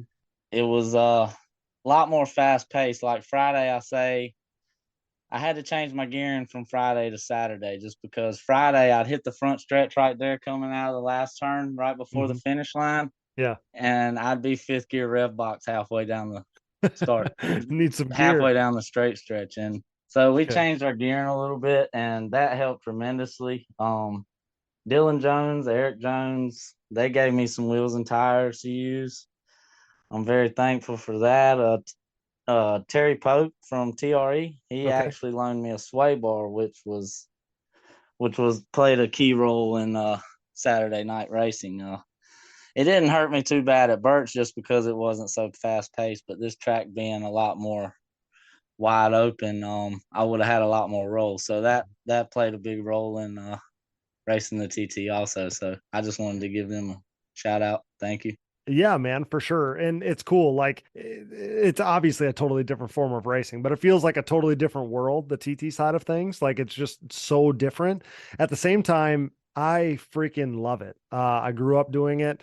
Yeah, I really enjoy it. It's like one of those things where, like you're riding motocross all the time, like it all blurs together, right? Like all the laps you do, all these things, maybe you don't always leave the practice track or whatever, or even the races with the giant smile on your face, but just by changing it up, doing a little TT or whatever, it obviously brings some of the fun right to the top. You're out there on your machine with a big smile on your face. Then when you go back to motocross too, it's probably like, okay, like this is my comfort zone kind of thing, like it's just kind of a reset. But like I said, I love it. I'm glad you had a lot of fun doing it. Yeah, it does make it a lot more fun. Just because, like you said, you do something over and over and over. When you switch it up, it makes it a lot better, and it's like starting all over, and there's no stress, and you just go out there and you're smiling the whole time you're riding your four-wheeler. So exactly, I love it. So you end up 10th. So tell me about the actual racing itself, because finishing in the top 10, my family, my dad and I were talking about this, and I'm like, man, like I don't think people understand how gnarly the TT pros are. Like they're just like our motocross pros. It's just inverted. Like you're not just going to hop in there and set the world on fire. So finishing top 10 like you did, man, that's amazing, which is absolutely badass. You're a badass. So tell me about the races. Yeah, it's super cool being out there with those guys like Brad and CJ and Aaron and Yeah. all those guys, Chucky. They're all great riders, and like when the race starts, you know about where you're at, but I'm sure you about the Joker lane. Yep. Pros and pro-am, they have to take it one time Yep. every race. So once I take the Joker lane, I have no idea what position I'm in. I'm just riding until the end of the race. So it's kind of fun just in that nature, just because you're just out there having a blast, going as fast as you can, and wherever you end up is where you end up. Right. Yeah, I've often thought, because the Joker lane is a newer thing, right? It's a newer concept to the TT world, and I've often thought, like, man, like if you're in the middle of the pack, right? Just like you said, it's like, man, you lose track of where you are, and you're just along for the ride at that point. But I gotta imagine that Joker lane thing has to be stressful if you're at the front of the pack, like right? Like, can you imagine leading or being in second, knowing that that's your opportunity to maybe make a move? Like, I would find that to be stressful. I really would. Yeah, there's certain points when you want to take it. I've been talking to a few people, learning a few things. So I mean, like my first time at Birch Creek, I was like, I don't know when to take. I think I'm just gonna take it first lap, get it out of the way. I think you'd want to take it late, though. I think you'd want to take it late, don't you think? Or is that not true? If I'd say if you get a bad start, you'd want to go ahead and take it. That way you're not battling with anybody. You're Then out it's by just over yourself with. and you can Okay. catch people. As Yeah. they take it, you'll be passing them. Sure. Yeah. But if you get a good start, you probably want to click off laps, try to pull a gap if you can. Yeah. If you do hear somebody behind you, one lap and then they're not there the next lap, they took it the lap before you, so you want to take it that next lap, so maybe you Sure. can come out right ahead of them where you ended up. So Yeah. those are things I've just been kind of questioning people, trying to learn, the new discipline. It's totally different. Everything you do on the MX track, you don't do over here on the TT track. So that's so funny you say that, because that's why I knew you were going to be good at this, because you're such a calculated rider. Like, you've proven to be, you hit your marks every lap, you're consistent. Like, that's why I knew you were going to be good at this. And I think that's kind of what you're hitting on. Like, you can't just override it. You can't just bonsai shit and charge into something way too hard. Like a person can do on a motocross track from time to time. You can't do that on the TT track. But man, like you're talking about the strategy and picking people's brains and all these things. It kind of sounds like maybe there's some more TT racing in your future. We'll see. It's definitely fun. I'm mainly focused on MX right now, so we're gonna finish this year out and see how that goes, and maybe we'll do another year. It's kind of up in the air right now. Me and Chris has been talking about it, so we'll see. It's getting better and better as the year goes on. But yeah, the TT part of things is super fun, and I'm having a blast with it, man. Yeah, I would love to see you guys do it at least for another year, man. How cool is that picture of Chris on the fence cheering for you, man? Like, to have a guy like that in your corner, and just, because when I was around you more, it was when you and Chris's son were, kind of teaming up together and stuff like that. And now he's not doing it anymore, and it's just you and Chris. And I just got to imagine, like that's got to be really cool for you. And just to have somebody that's in your corner like that. And like, you can just see the passion. Like, that's what we all want. To have a guy that believes in you like that is the coolest thing. And man, what that team that you and Chris have been these last, handful of years, man, that's a really special thing. It's a special bond, I bet. Thanks, Cody. That means a lot. Yeah, I'm actually grateful Rebecca's there, the RKH photography, because she catches all the moments. She does, year, man, and she does. Those I love pictures it. are awesome. Me and Chris, it was actually like a dream come true. I mean, people told me to just keep running the locals, and maybe somebody would see you. And I met Chris at a local, and wow, and here we are today. So I mean, it's crazy how things work, and I'm super thankful how things worked out. And I couldn't imagine anybody better to have on my side, honestly. Yeah, I love it. He's not hard on me, but he wants me to do good. So he's not hard enough where it makes me want to go, I'm done with this stuff, but he pushes me enough to keep me motivated. Well, that's exactly what we all need, right? Like you want to be pushed, you want to be challenged, you want to be pushed to your best, but you also don't want to be abused, and you don't want to be somebody's verbal punching bag or anything like that. But that's why it works so well, Mike, is you guys have this perfect balance of, you guys are both pushing to be better, pushing to be, whatever your highest level you can be is. But man, you're getting better all the time. I love to see it. You're an awesome rider, and man, the class wasn't right without you last year. It stunk. And then, to see what you've done this past weekend, that's what was so cool about the TT thing, is I thought it really showcases the talents that guys like you, guys like, Wesley, or other guys that jump in there. It kind of shows the talent that you have, right? It shows the other things that you can do. When you jump into a different discipline, you're able to show different skills that you have. And you jumped in there and looked perfectly capable, and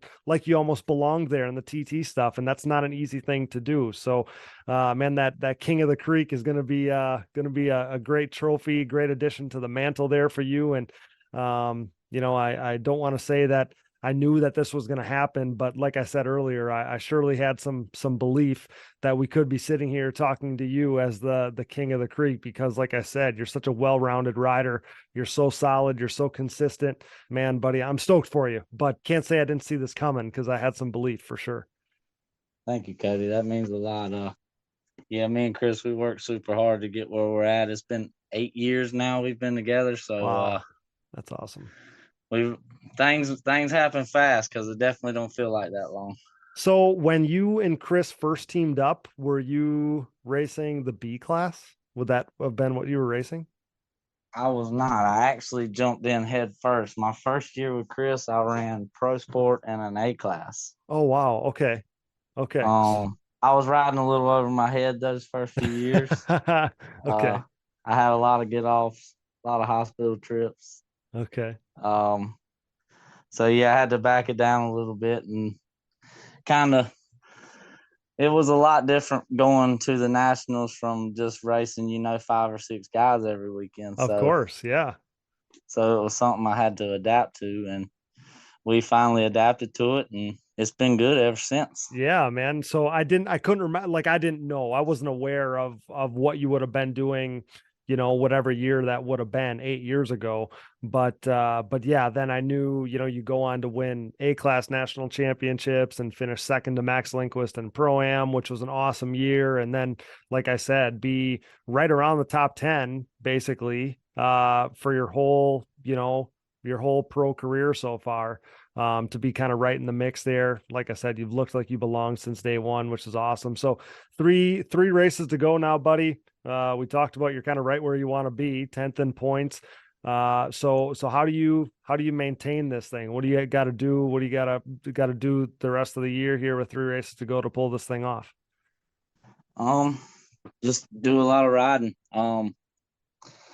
Planning on picking up my riding a little more for the next 3 rounds. We got a lot more guys staying around this area just because the races are closer to home now. Sure.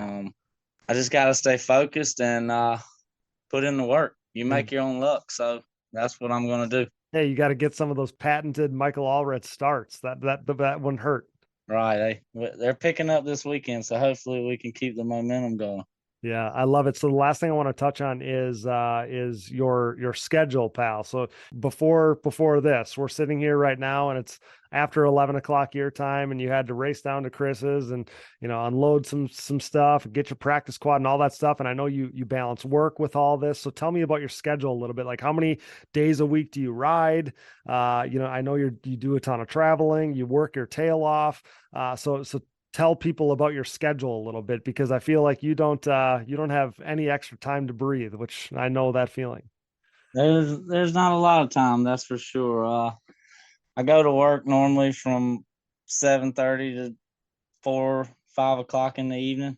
When I get off, it's either I'm going to work on the bike or I'm going to ride the bike. So, or I'm going to work out, depending, weather permitting. So yeah.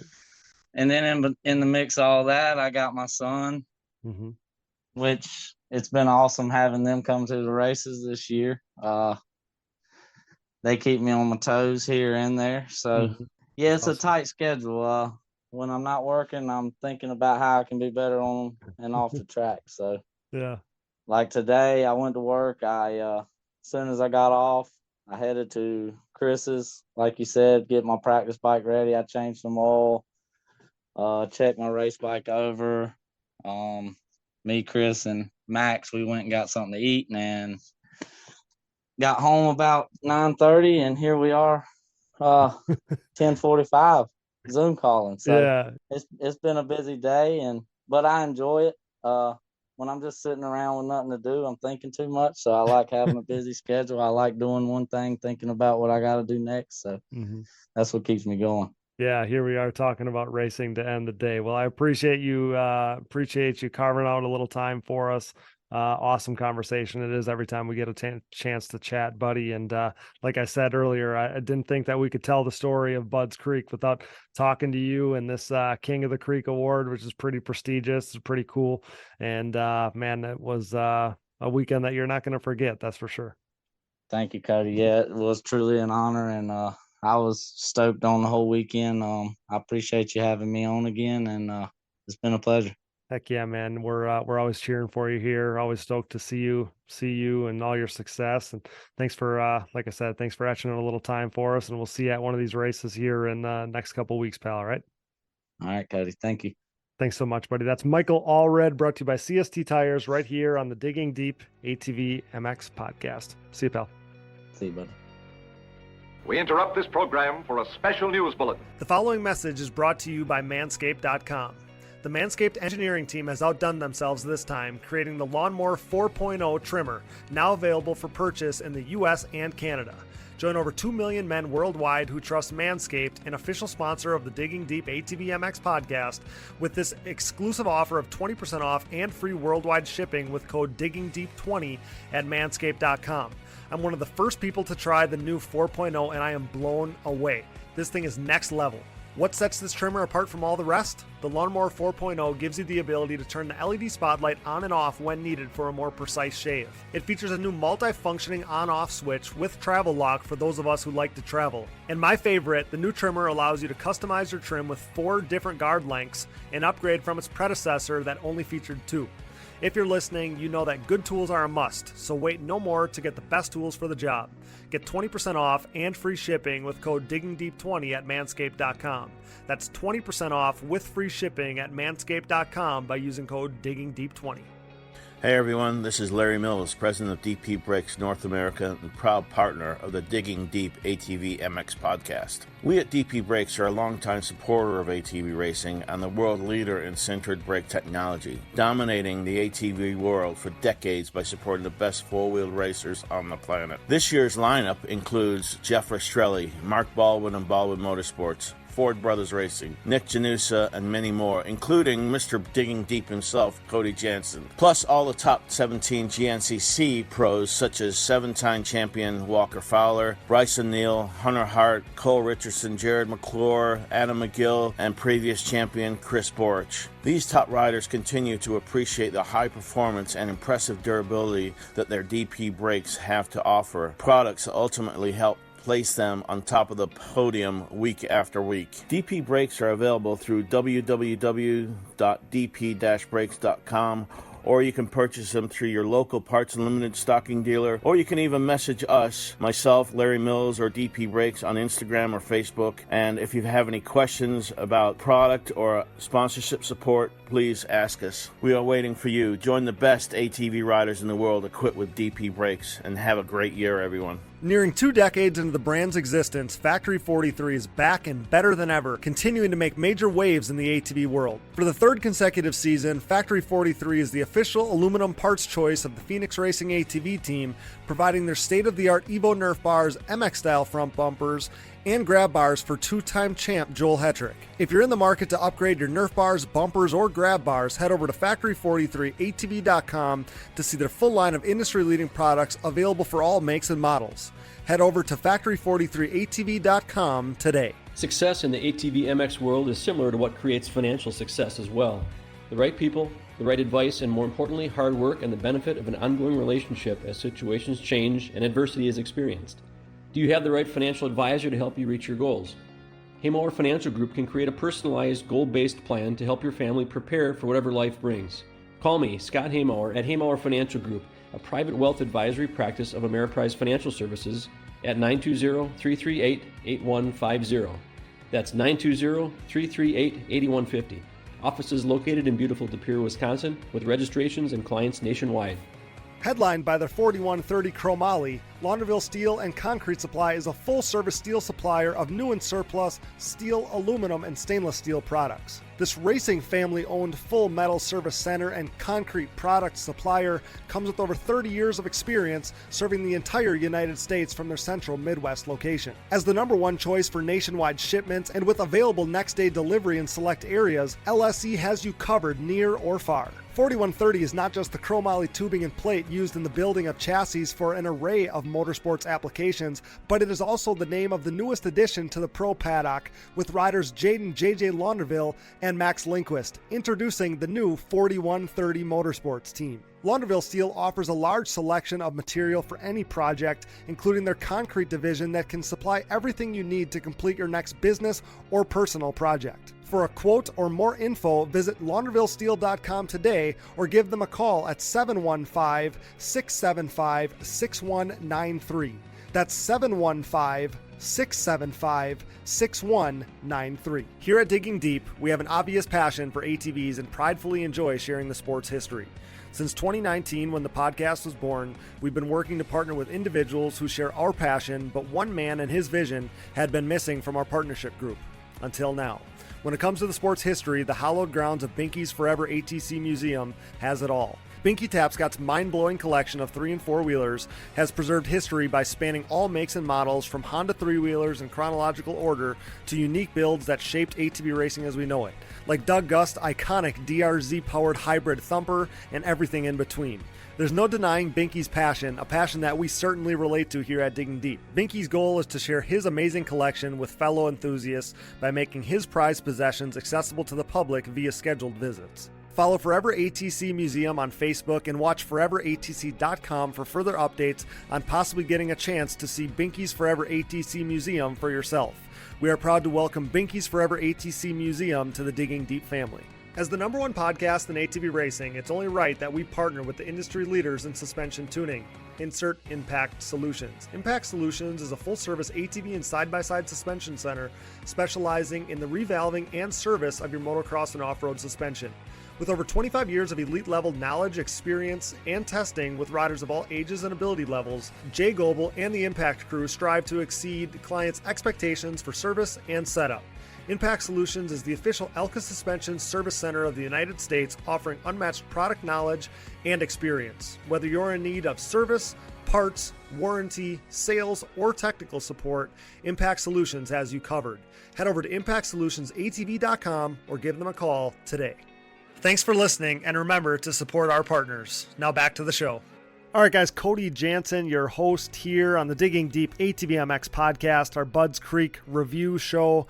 One last quick segment here before we get to Kinsey Osborn. We got to look at our amateur standouts from Budds Creek. At the very start, we touched on the Pro-Am class, Mason Jackson taking the overall with 2-1 scores, followed by Joey Chambers with 1-2 scores, and Blair Miller rounded out the podium with 2-3 scores. An honorable mention, though, goes to Kevin Saar, who won his heat race and then finished 5th in the second moto. And that 5th came after coming from dead last, suffering a gnarly get-off, flipping down the start straight, came all the way back to 5th. Kevin Saar is the real deal. As for Pro Sport, we touched on Joey Chambers getting the win with 2-2 scores. He grabs the overall win in Pro Sport, followed by Brett Musig. His 1-3 scores were good enough to earn him a little gap in the points standings, your new points leader outright, and Joey Norris. Joey Norris finishes on the Pro Sport podium with 3-4 scores. The 16-year-old, just legal, just off the 250 last season, comes out in his debut and puts it on the Pro Sport podium. Unreal. Joey Norris is going to be a kid to watch here in the very near future. It sounded like maybe he's going to Pro-Am at the very next race, so we're going to see a lot of Joey Norris. Speaking of Joey Norris, he also got a win in the Production A class, going 1-1 in Production A. Gregory Anderson gets 2 wins in the C classes. That's not a name I've seen, so shout out to Gregory Anderson. And another guy that stood out was Talon Trimble. He got a pair of second overall finishes in 450A and college 16 to 24. So shout out to Talon. Love that family. Their constant support of Digging Deep means the world to us. Brett Musig grabbed the win in the junior 25 plus class. The 250 classes went to Damian Hubert, Vincent Dillon, and Noah Arnold. So we had 3 different winners once again in the 250 classes. Lillian Plaza got a pair of wins. And let's just go right down the list here. Super Mini went to Jaden Powell. 90 Open went to Styles West. 90 Automatic, Ethan Cornell. 90 Shifter, Styles West. 70 Open, Davin Slonaker. 70 Auto, Ethan Cornell. 70 Shifter, Cash Jackson. Wow. 50 Open, Bennett West. 50 CVT, Sammy Joe Baxter. And 50 Automatic, Kobe Tressler. We mentioned Kobe Tressler winning the Youth King of the Creek Award. And speaking of King of the Creek, we should quickly look at some of the TT results as well. Like I said, an absolute monster. CJ Robson, he wins the pro class. He wins the Pro-Am 400, 450 class. He wins the ATV Pro-Am Unlimited class. What a 3-way sweep of Budds Creek for CJ Robson. Man, he is an absolute monster.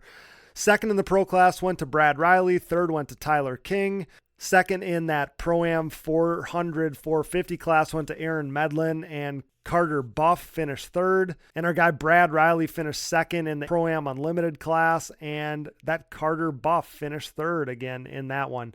Also, so we talked about Michael Allred finishing 10th. Where was Wesley Wolf? He ended up 13th in the pro class there. So shout out to Wesley Wolf again. Zach Harris, another AMA ATV pro, he finished in the 16th position in the main event in the pro class. And guys, we're running super long. I'm running way out of time. So we're actually going to feature our SSI Decals Top 5 storylines heading into round 8 at Pleasure Valley. We're going to feature those right on our social media channels next week. So let's plan for that. But let's get Kinsey Osborn in here. We've made her wait long enough. Let's get to Kinsey Osborn for our final segment of the night. All right, guys, it's been a little bit since we last talked to this next guest, but she's been a blast every time she's joined us. Presented by Valvoline and their all-new Ultimate Power Sports line of oil. Say hello to the reigning, defending, undisputed WMX ATV Motocross National Champion and undefeated in the WMX class this season as well, Miss Kinsey Osborn. Kinsey, long time no talk. Welcome back to Digging Deep, of course.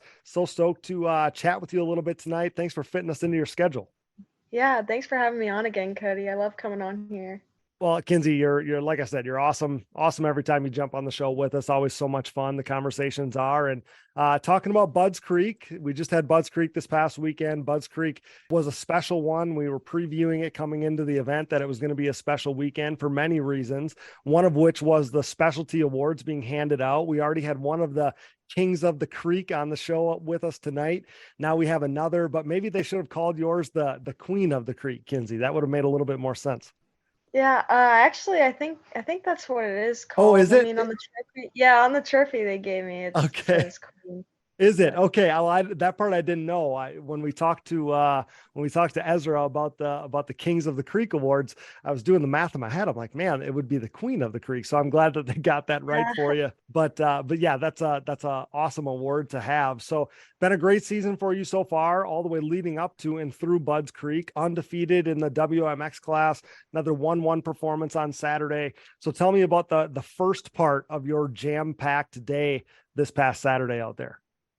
Oh man, well, coming into the weekend, to start off, we just left the house with the trailer, right? We weren't even, there was no talk about TT before days before the race.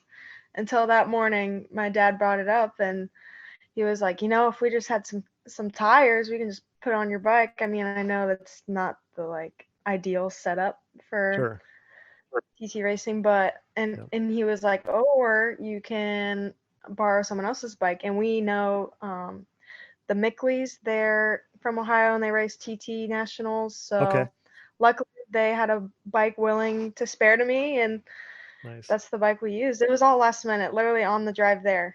Well, Kinsey, I wonder if wonder if I had a little bit to do with that, because I had not known about these awards at all. And until Ezra came on our show, and I got the feeling that nobody really knew about it until we started talking to him on the show and then posting about it on social media. So, so maybe we had a little bit to do with that, but pretty cool that all came together. Cool that you had somebody willing to let you hop on their bike right then and there, all set up for TT. So let's start with motocross. Tell me about motocross. How did WMX go on Saturday at Budds Creek? Both motos are on Saturday. Tell me about the track and that whole deal. The perfect season stays alive. I saw your dad in a post saying that's got some pressure on him. So tell me about WMX motocross first, then we'll talk about TT. All right. So Saturday morning, I mean, I had my, what was it? 450B moto that went smooth, whatever. Okay. Not really, but Okay. so to WMX, going into the weekend, just seeing the start, I was kind of like skeptical about that first turn. Little Just the sketchy, 180. little sketchy about the start I there for didn't sure. know how it would really play out, but it ended up not being too bad as I thought. So Okay. I got the whole shot in Moto 1. Just kind of rode my own race. I love the track. The track was really fun. I like the layout. So yeah, I mean, I just kind of did my own thing in Moto 1, and then Moto 2, I would say about the same. Got the whole shot again, did my own thing. Mm-hmm. Not really pushing too crazy because, I mean, I crashed Friday and broke an axle the same day, so I just wasn't really trying to have some more bad luck. Okay. So that was in the back of your head at this point. So tell me about, like, you know, your 6 overalls into this streak, right? 12 motos. Like, is that something that I mean, obviously you're not out there thinking about it, I'm sure, during the moto, but like, is there like pressure that comes with this streak, or are you just out there doing your thing and just this is how it's playing out? No, I'm definitely out there just chilling, because my B classes, I'm more worried about those than WMX. When I have to race, when it's time for WMX and not B, because it's just like finally I can relax. Okay. Because the full gate of B guys, I hate it. Mm-hmm. I hate it, but I mean, I also at the same time love racing with the guys, but it's intimidating for sure, more than WMX. Yeah, I think that with the WMX class, not in a bad way by any means, but I think it's probably a little more predictable, right? Like, you know how everybody's going to race you. Some of those B class dudes, you know, you don't know what to expect you can't necessarily. predict them. Right, exactly. You can never predict them. Exactly. But yeah, it's been fun to monitor your racing all season long so far. So then you told us at what point you decided to go TT racing. I'm assuming you rode TT on Friday night? Question mark. I know there was a storm. I know that might have impacted some stuff, but did you get to ride the TT quad on Friday and get your legs on that a little bit? Yes, I did. They had I don't know what the deal was with practice, but it was like you just pay like $25 and you just go out as much as you want. That's what it sounded like. We need that program in ATVMX. Yeah. Man. And I was so lost. I didn't really know what practice group I was in. Okay. So I think at one point I went out with the Pro-Am guys like Wesley Wolf and oh wow, Michael Allred and them. Okay. But I mean, I did fine. But yeah, I only went out twice Friday. I was in line for my third practice when it started pouring. So Got it. I heard that storm was pretty nasty. Yeah, it was. And surprisingly, I was thinking like, man, I'm not going to be able to do race practice Saturday morning. But turns out the track was dry by then. The track looked mint Saturday morning. Yeah, the track looked beautiful Saturday morning. So take me back to the first laps on the TT thing. From what you said, it didn't sound like you had any TT experience necessarily. So no. I mean, for some people, the high speeds and, you know, being inside a wall and all those things are kind of like shocking, but sounds like maybe chill is the word. Maybe you were just chill about the whole thing and it wasn't that big of a deal.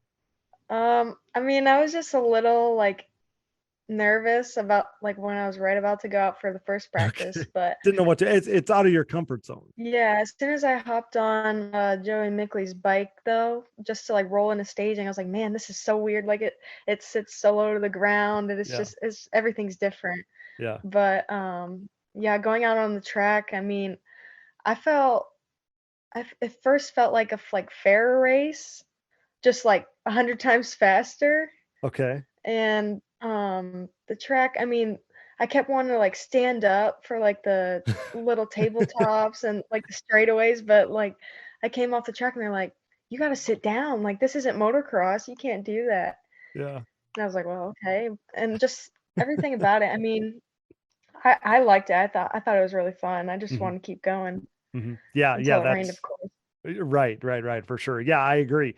Totally different deal, but I don't know what it's like to be like shell shocked by it because I grew up doing the whole TT thing. So then tell me about the races. So was the entire WMX or whatever they call it, the women's class, was that all in the night program? So none of that crossed over with all your racing during the day on Saturday? Is that how that played out?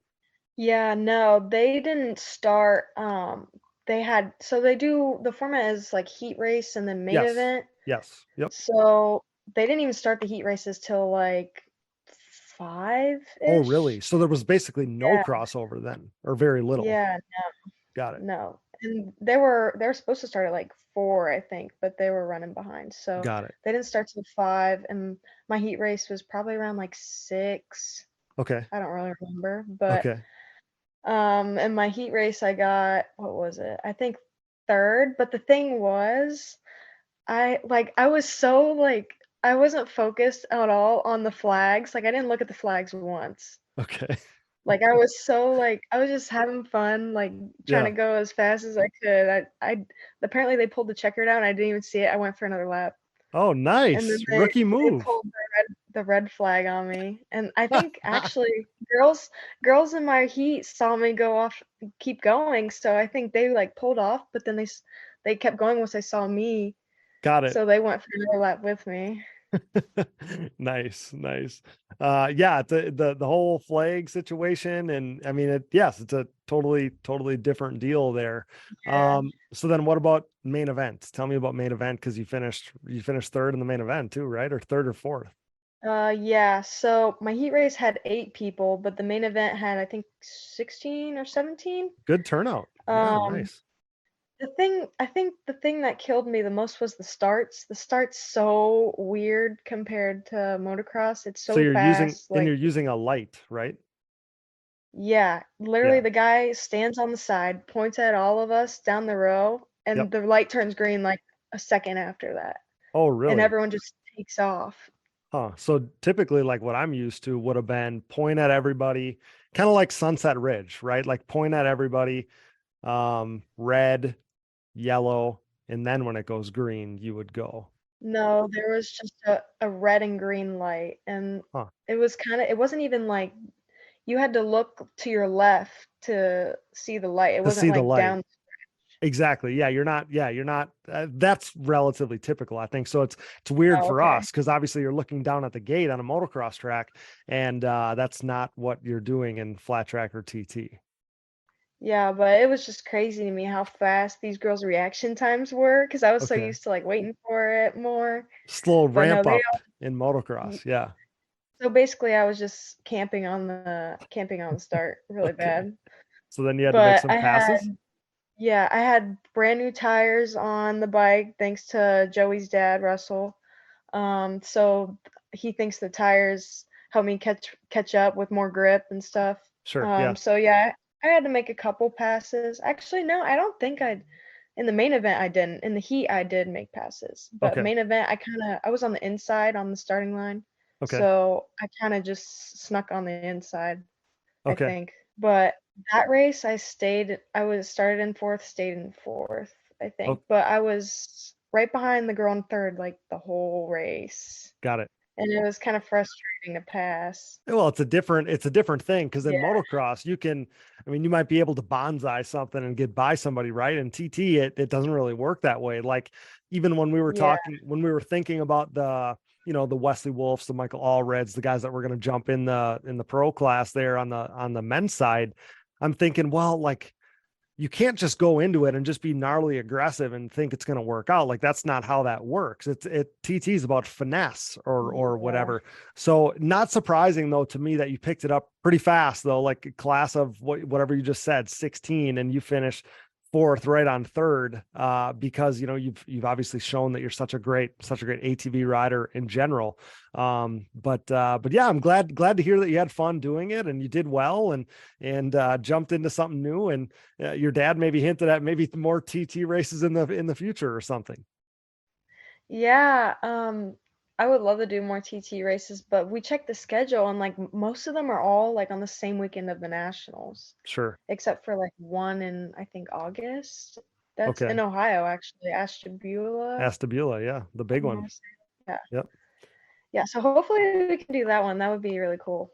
Okay. So then would we get one of your quads ready for it, or what would the Um, plan? I don't know. I mean, Okay. a lot of people joke to me after me racing TT. They're like, "So when's the TT track coming to Briarcliff? Oh, Like, there when you is your go. dad gonna make a TT track?" I And I love was it. like, "No, we don't have the space for that." But Yeah. Yeah. that would be really cool. Yeah, it would be cool. But yeah, that'd be awesome to see. I think that even being on your own quad, right? Like obviously you got to get a sway bar, you got to change some stuff up, you got to maybe need different shocks or Yeah. whatever, like all the things that need to get done. But if you were on your own machine, your own controls, all that stuff, I mean, it would take some of the adjustment period away or whatever. Like at least you'd be comfortable on Mhm. your quad, and then getting used to a different discipline of racing, not getting used to a quad and a different discipline of racing all at the same time in a race scenario right away. Like you did, Yeah. you did get baptized by fire there, Kinsey. Yeah, it was just overall really fun. I mean, especially coming out the infield and going onto like the oval track, the straightaway, Okay.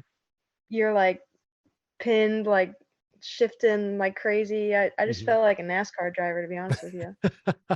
Oh man, I love to hear it. Well, we had been saying going into the weekend that the Kings of the Creek, Queen of the Creek trophies were going to be special ones to add to the mantle. So that's awesome to have that in your bag of tricks. Hopefully, this is something that happens for years to come. I really hope that this is becomes a normal thing.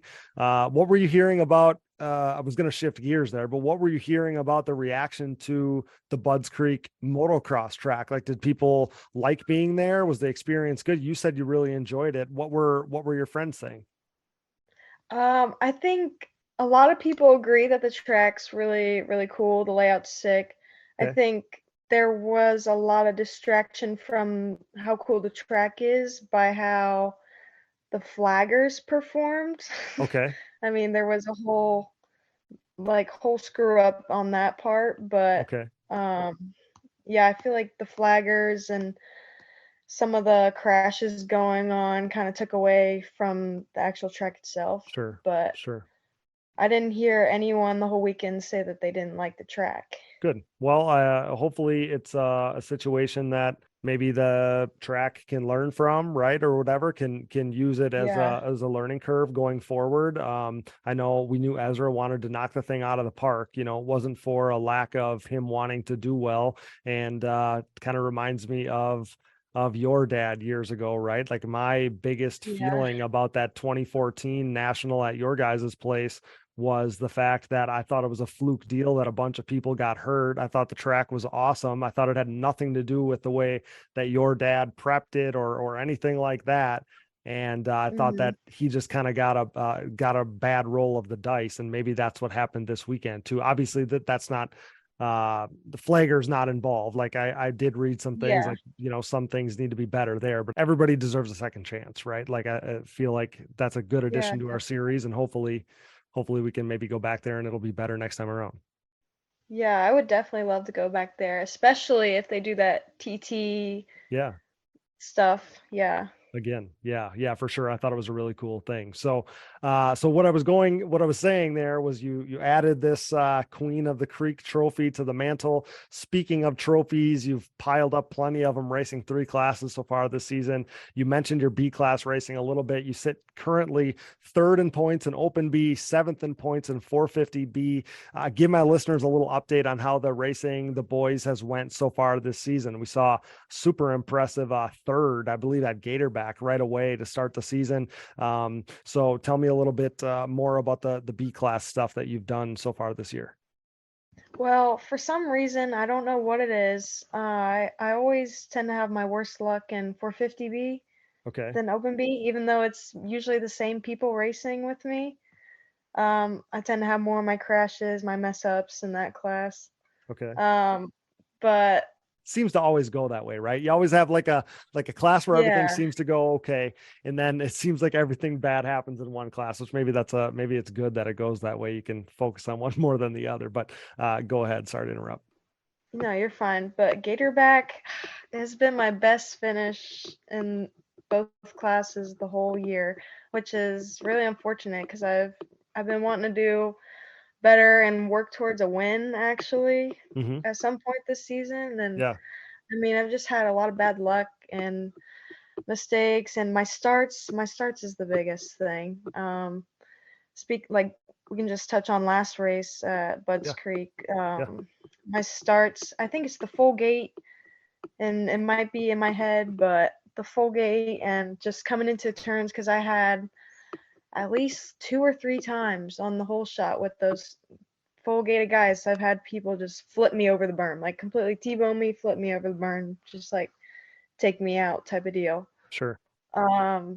So I don't know, but I love it when I have divisions for those classes. Mm-hmm. So there's less people on the start. Right. But Yep. then on Sunday with the full gate, it kind of usually goes downhill.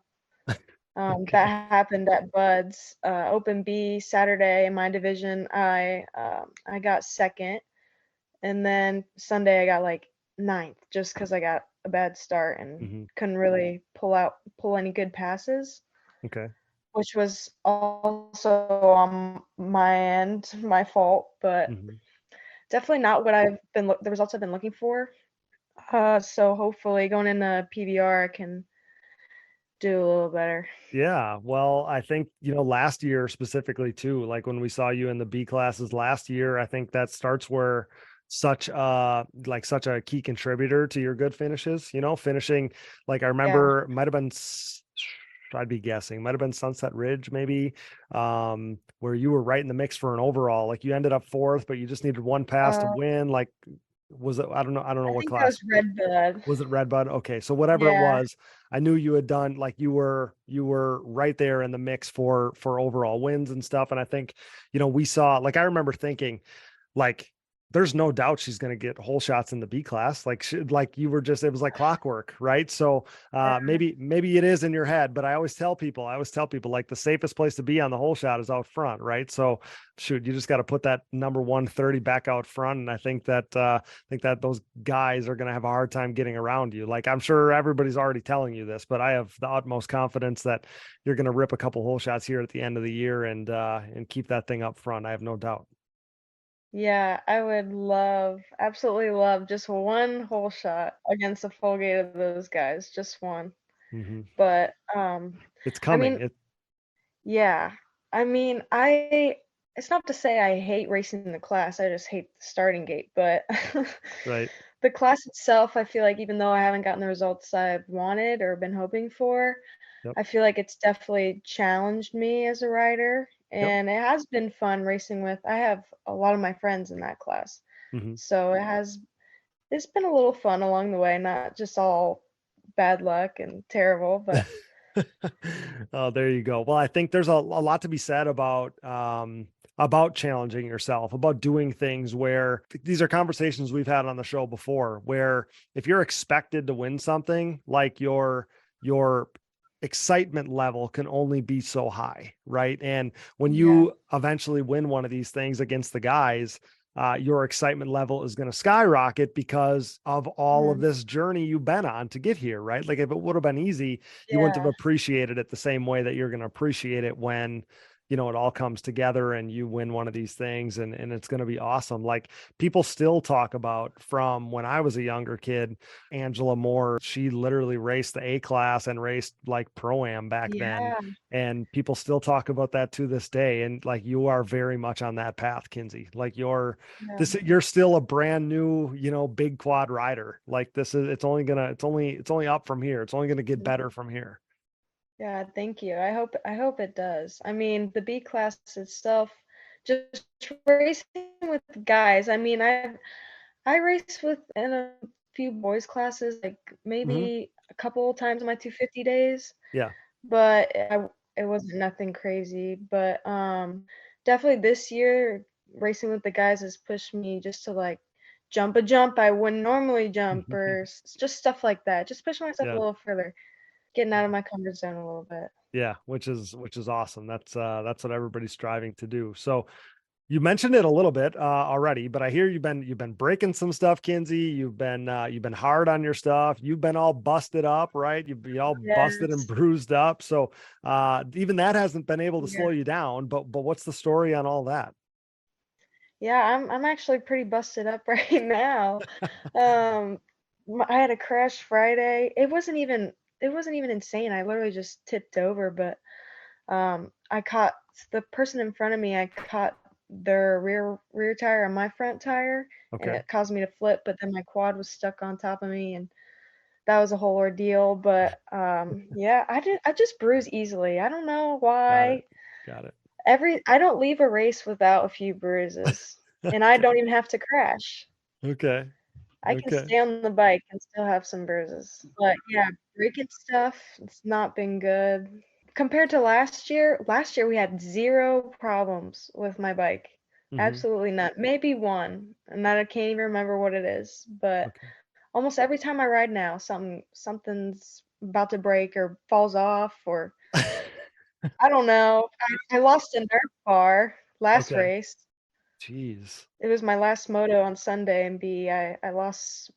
It wasn't like the part on the pegs. I don't know what it's called, the back part of the Nerf bar. Oh, like the heel kick up part? Yeah, the heel. Okay. And the track people never found it, so it's still missing. Nice. Well, I can't explain the parts falling off part. That might be a dad problem there, but the braking stuff part, Kinsey, might just be you riding it harder and riding it faster. I remember when I was a kid, my dad said, man, if you're riding hard enough and riding well enough to break stuff, we'll replace it. That's a good problem to have. Yeah, I don't know. I feel like a lot of the situations have just been, at least my dad thinks, just like stuff he's never even seen happen before. It's not supposed to happen usually. Just like Okay. bad luck type of things. Not really on his part at all. Well, that's Just what he wants you to he's think. great. That's what he wants you to Yeah, think. or he's just saying that. Yeah, you're right. He could just be covering himself. Yeah, no, obviously I kid, but tell me about the knee too. We know you injured the knee at Loretta's last year, fought through it. Obviously, seemed like you were cutting it close to the start of the season, maybe. But now I know we're fitting this conversation around basketball and volleyball and work and other things. So, are you back to 100% at this point? Yeah, actually, at my 3-month checkup with my doctor, he told me I could ride, but I don't think he understood like the level of riding we were talking about. So I didn't, obviously. I Okay. waited till about 4.5 months. So I started riding at the end of February, early March. Okay. But my knee, I mean, it recovered like so fast. Like my therapist, doctors, they were all like, wow, like I can't believe you can actually do this stuff right now. And it was just actually really, really quick, honestly. And ever since surgery, after obviously the first week of like pain and stuff, but Yep. my knee didn't hurt at all. I had no issues, nothing. That's awesome. Well, So it's been great. that's great news. It's a little bit of a scary thing. At least it was for me when I tore my ACL, and I was about your exact same age, just a touch younger. But I remember them saying like, it feels fine, but it doesn't mean it's strong. It doesn't mean that it's all bonded together or whatever. And I just remember them scaring the daylights out of me, but so glad that you had a great experience. Obviously you're a gnarly athlete. So that's why you're able to bounce back quick. I knew that the start of the season there was like pretty close. Like you obviously didn't have tons of laps under your belt at that point. Yeah. For you to come out and do what you did at the beginning of the year, and then go figure, that's when you got your best finishes in the B classes there so far this year, was basically off the couch and coming from Ohio, where it was probably still not super nice yet, and all these things. No. So yeah, I don't know how to explain that part of it, but glad to know that your knee is back healthy, and I got to believe that you're going to be stoked to play some ball this fall and stuff after missing out on that last year.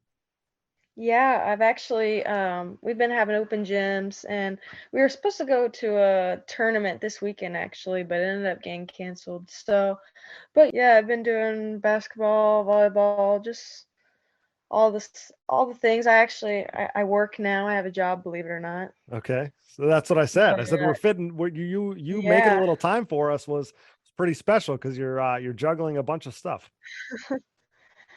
Yeah, but no, everything's been great. My knee's been great. I mean, I wear a knee brace when I race. It's one of the big bulky ones they gave me, but Yeah, so do I. Is it a Donjoy? I'm not sure. It's like, Okay. yeah, I don't even know what it is. I Okay. couldn't even tell you. I wear them. I wear them on both knees. Always. I have since Really? 2007, since I tore my ACL. They said, man, you should really wear these. And ever since then, I've been wearing them. I've gone through a number of pairs since then. They get all blown out. They replace them. Yeah. The same dude that does the Green Bay Packers and the Wisconsin Badgers literally comes to the house and services my knee braces. And Oh, wow. yes, yeah. So it's a good deal. But yeah, I'm with you. I'm the 1% that wears knee braces. I just feel like at this point I couldn't ride without them. Yeah, it's a mindset. It is. It is. At this point, I've done so many laps and rode so many thousands of hours with them that I'd be lost without them. So, Yeah. yeah, it's a safety blanket at this point. But Kinsey, that's awesome news. I'm stoked to hear that everything has gone so well with obviously your recovery, your season, this award this past weekend, Queen of the Creek, which is awesome. Going to do some TT races hopefully in the future and all the stuff. I love to hear it. And like I told you before, I love having you on the show. It's always so much fun. I can't thank you enough for making a little time for us. As always, you're always awesome on the show. You've been killing it. And like I told you before we hit record on this thing with this past weekend and this award and everything, wanted to get your insight, talk about your weekend a little bit, talk about the TT experience and all those things. So congrats on everything. Awesome to have you on here with us and look forward to doing it again soon. Yeah, thanks again, Cody, for having me on. I love coming on here to talk to you guys about, well, not you guys, you, I guess, but talk to you about the races, weekend stuff, all that. It's fun. Thank you. I appreciate it. Looking forward to coming to Briarcliff here in I don't know, about a month, right? About a month is Briarcliff. Yeah, So yeah, actually, I think around this weekend it'll be a month. Yeah. Yeah. So looking forward to that coming up next month. But and the other thing we have going on, and I'll have to add the date later because I don't know exactly the date, but we have the Digging Deep ATV open ride this coming fall at Briarcliff. So we're super stoked about that. Awesome opportunity that your dad is giving us there to have an ATV ride day, Digging Deep ride day at a track like Briarcliff is going to be super cool. So really looking forward to that this fall. And yeah, maybe we'll have to try to chase you around and try to keep up with you a little bit this fall. But Kinsey, again, thanks so much for doing this. Awesome job. Congrats on everything. And we'll see you. We'll talk to you soon. Yeah, thank you again. Thanks, Kinsey. You're the best. That's WMX champ Kinsey Osborn signing off on the Digging Deep ATVMX podcast, brought to you by Valvoline and their all new Ultimate Power Sports line. Kinsey, one last thing I need to talk to you about. One last thing I needed to ask you before we go here is how close are we to clinching this championship? We got to be close, right? Yeah, I think PVR. If I win PVR, I think that's got it wrapped. That would be it. I think that was the same deal last year. I'm not entirely sure, but I think so too. I remember almost this exact same conversation last year. Yeah, that's crazy. But yeah, awesome. I think it's PVR. So I'm excited for that. Awesome. Well, we'll stay tuned on that, but wishing you the best of luck. Thanks so much, Kinsey. We'll talk soon. Thank you. Man, what an event. The Budds Creek Pro Quad Showdown will go down in history as one of the coolest events that we have had in recent memory in ATV racing. What a show tonight. Bunch of awesome guests. And will you be there at Briarcliff for the Digging Deep ATV Ride Day on Saturday, October 7th? Be there. But as for tonight's show, major thanks to tonight's guests, Brandon Hoag, Michael Allred and Kinsey Osborn. Thanks to producer Dallas Jansen, my brother, for all his hard work. Thanks to Brooke and AMA official Harv Whipple. Thanks to all of our donors. You know who you are. We appreciate you so much. Thanks to all of our partners. CST Tires. Go to shop.csttires.com today.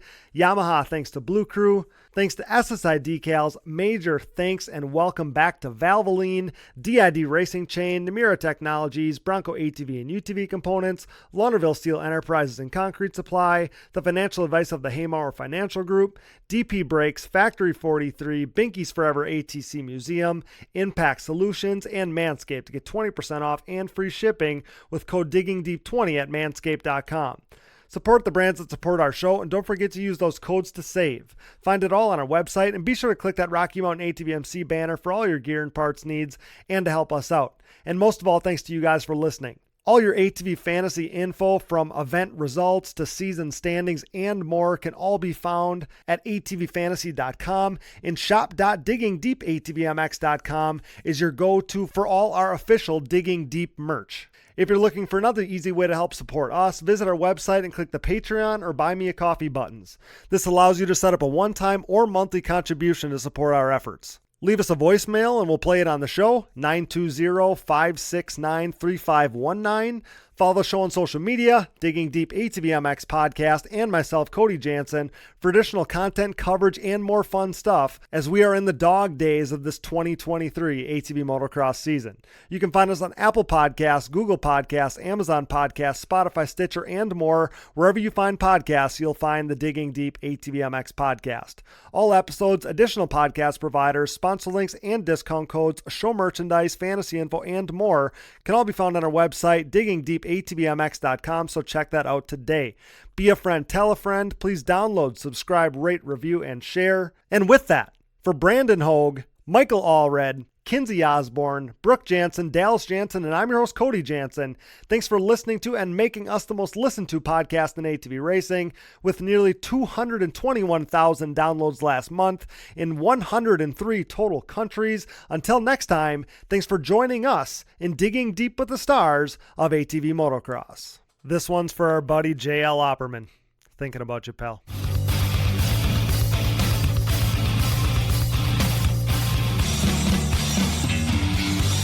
Things are crashing and burning here at the Digging Deep podcast, much like the Titanic.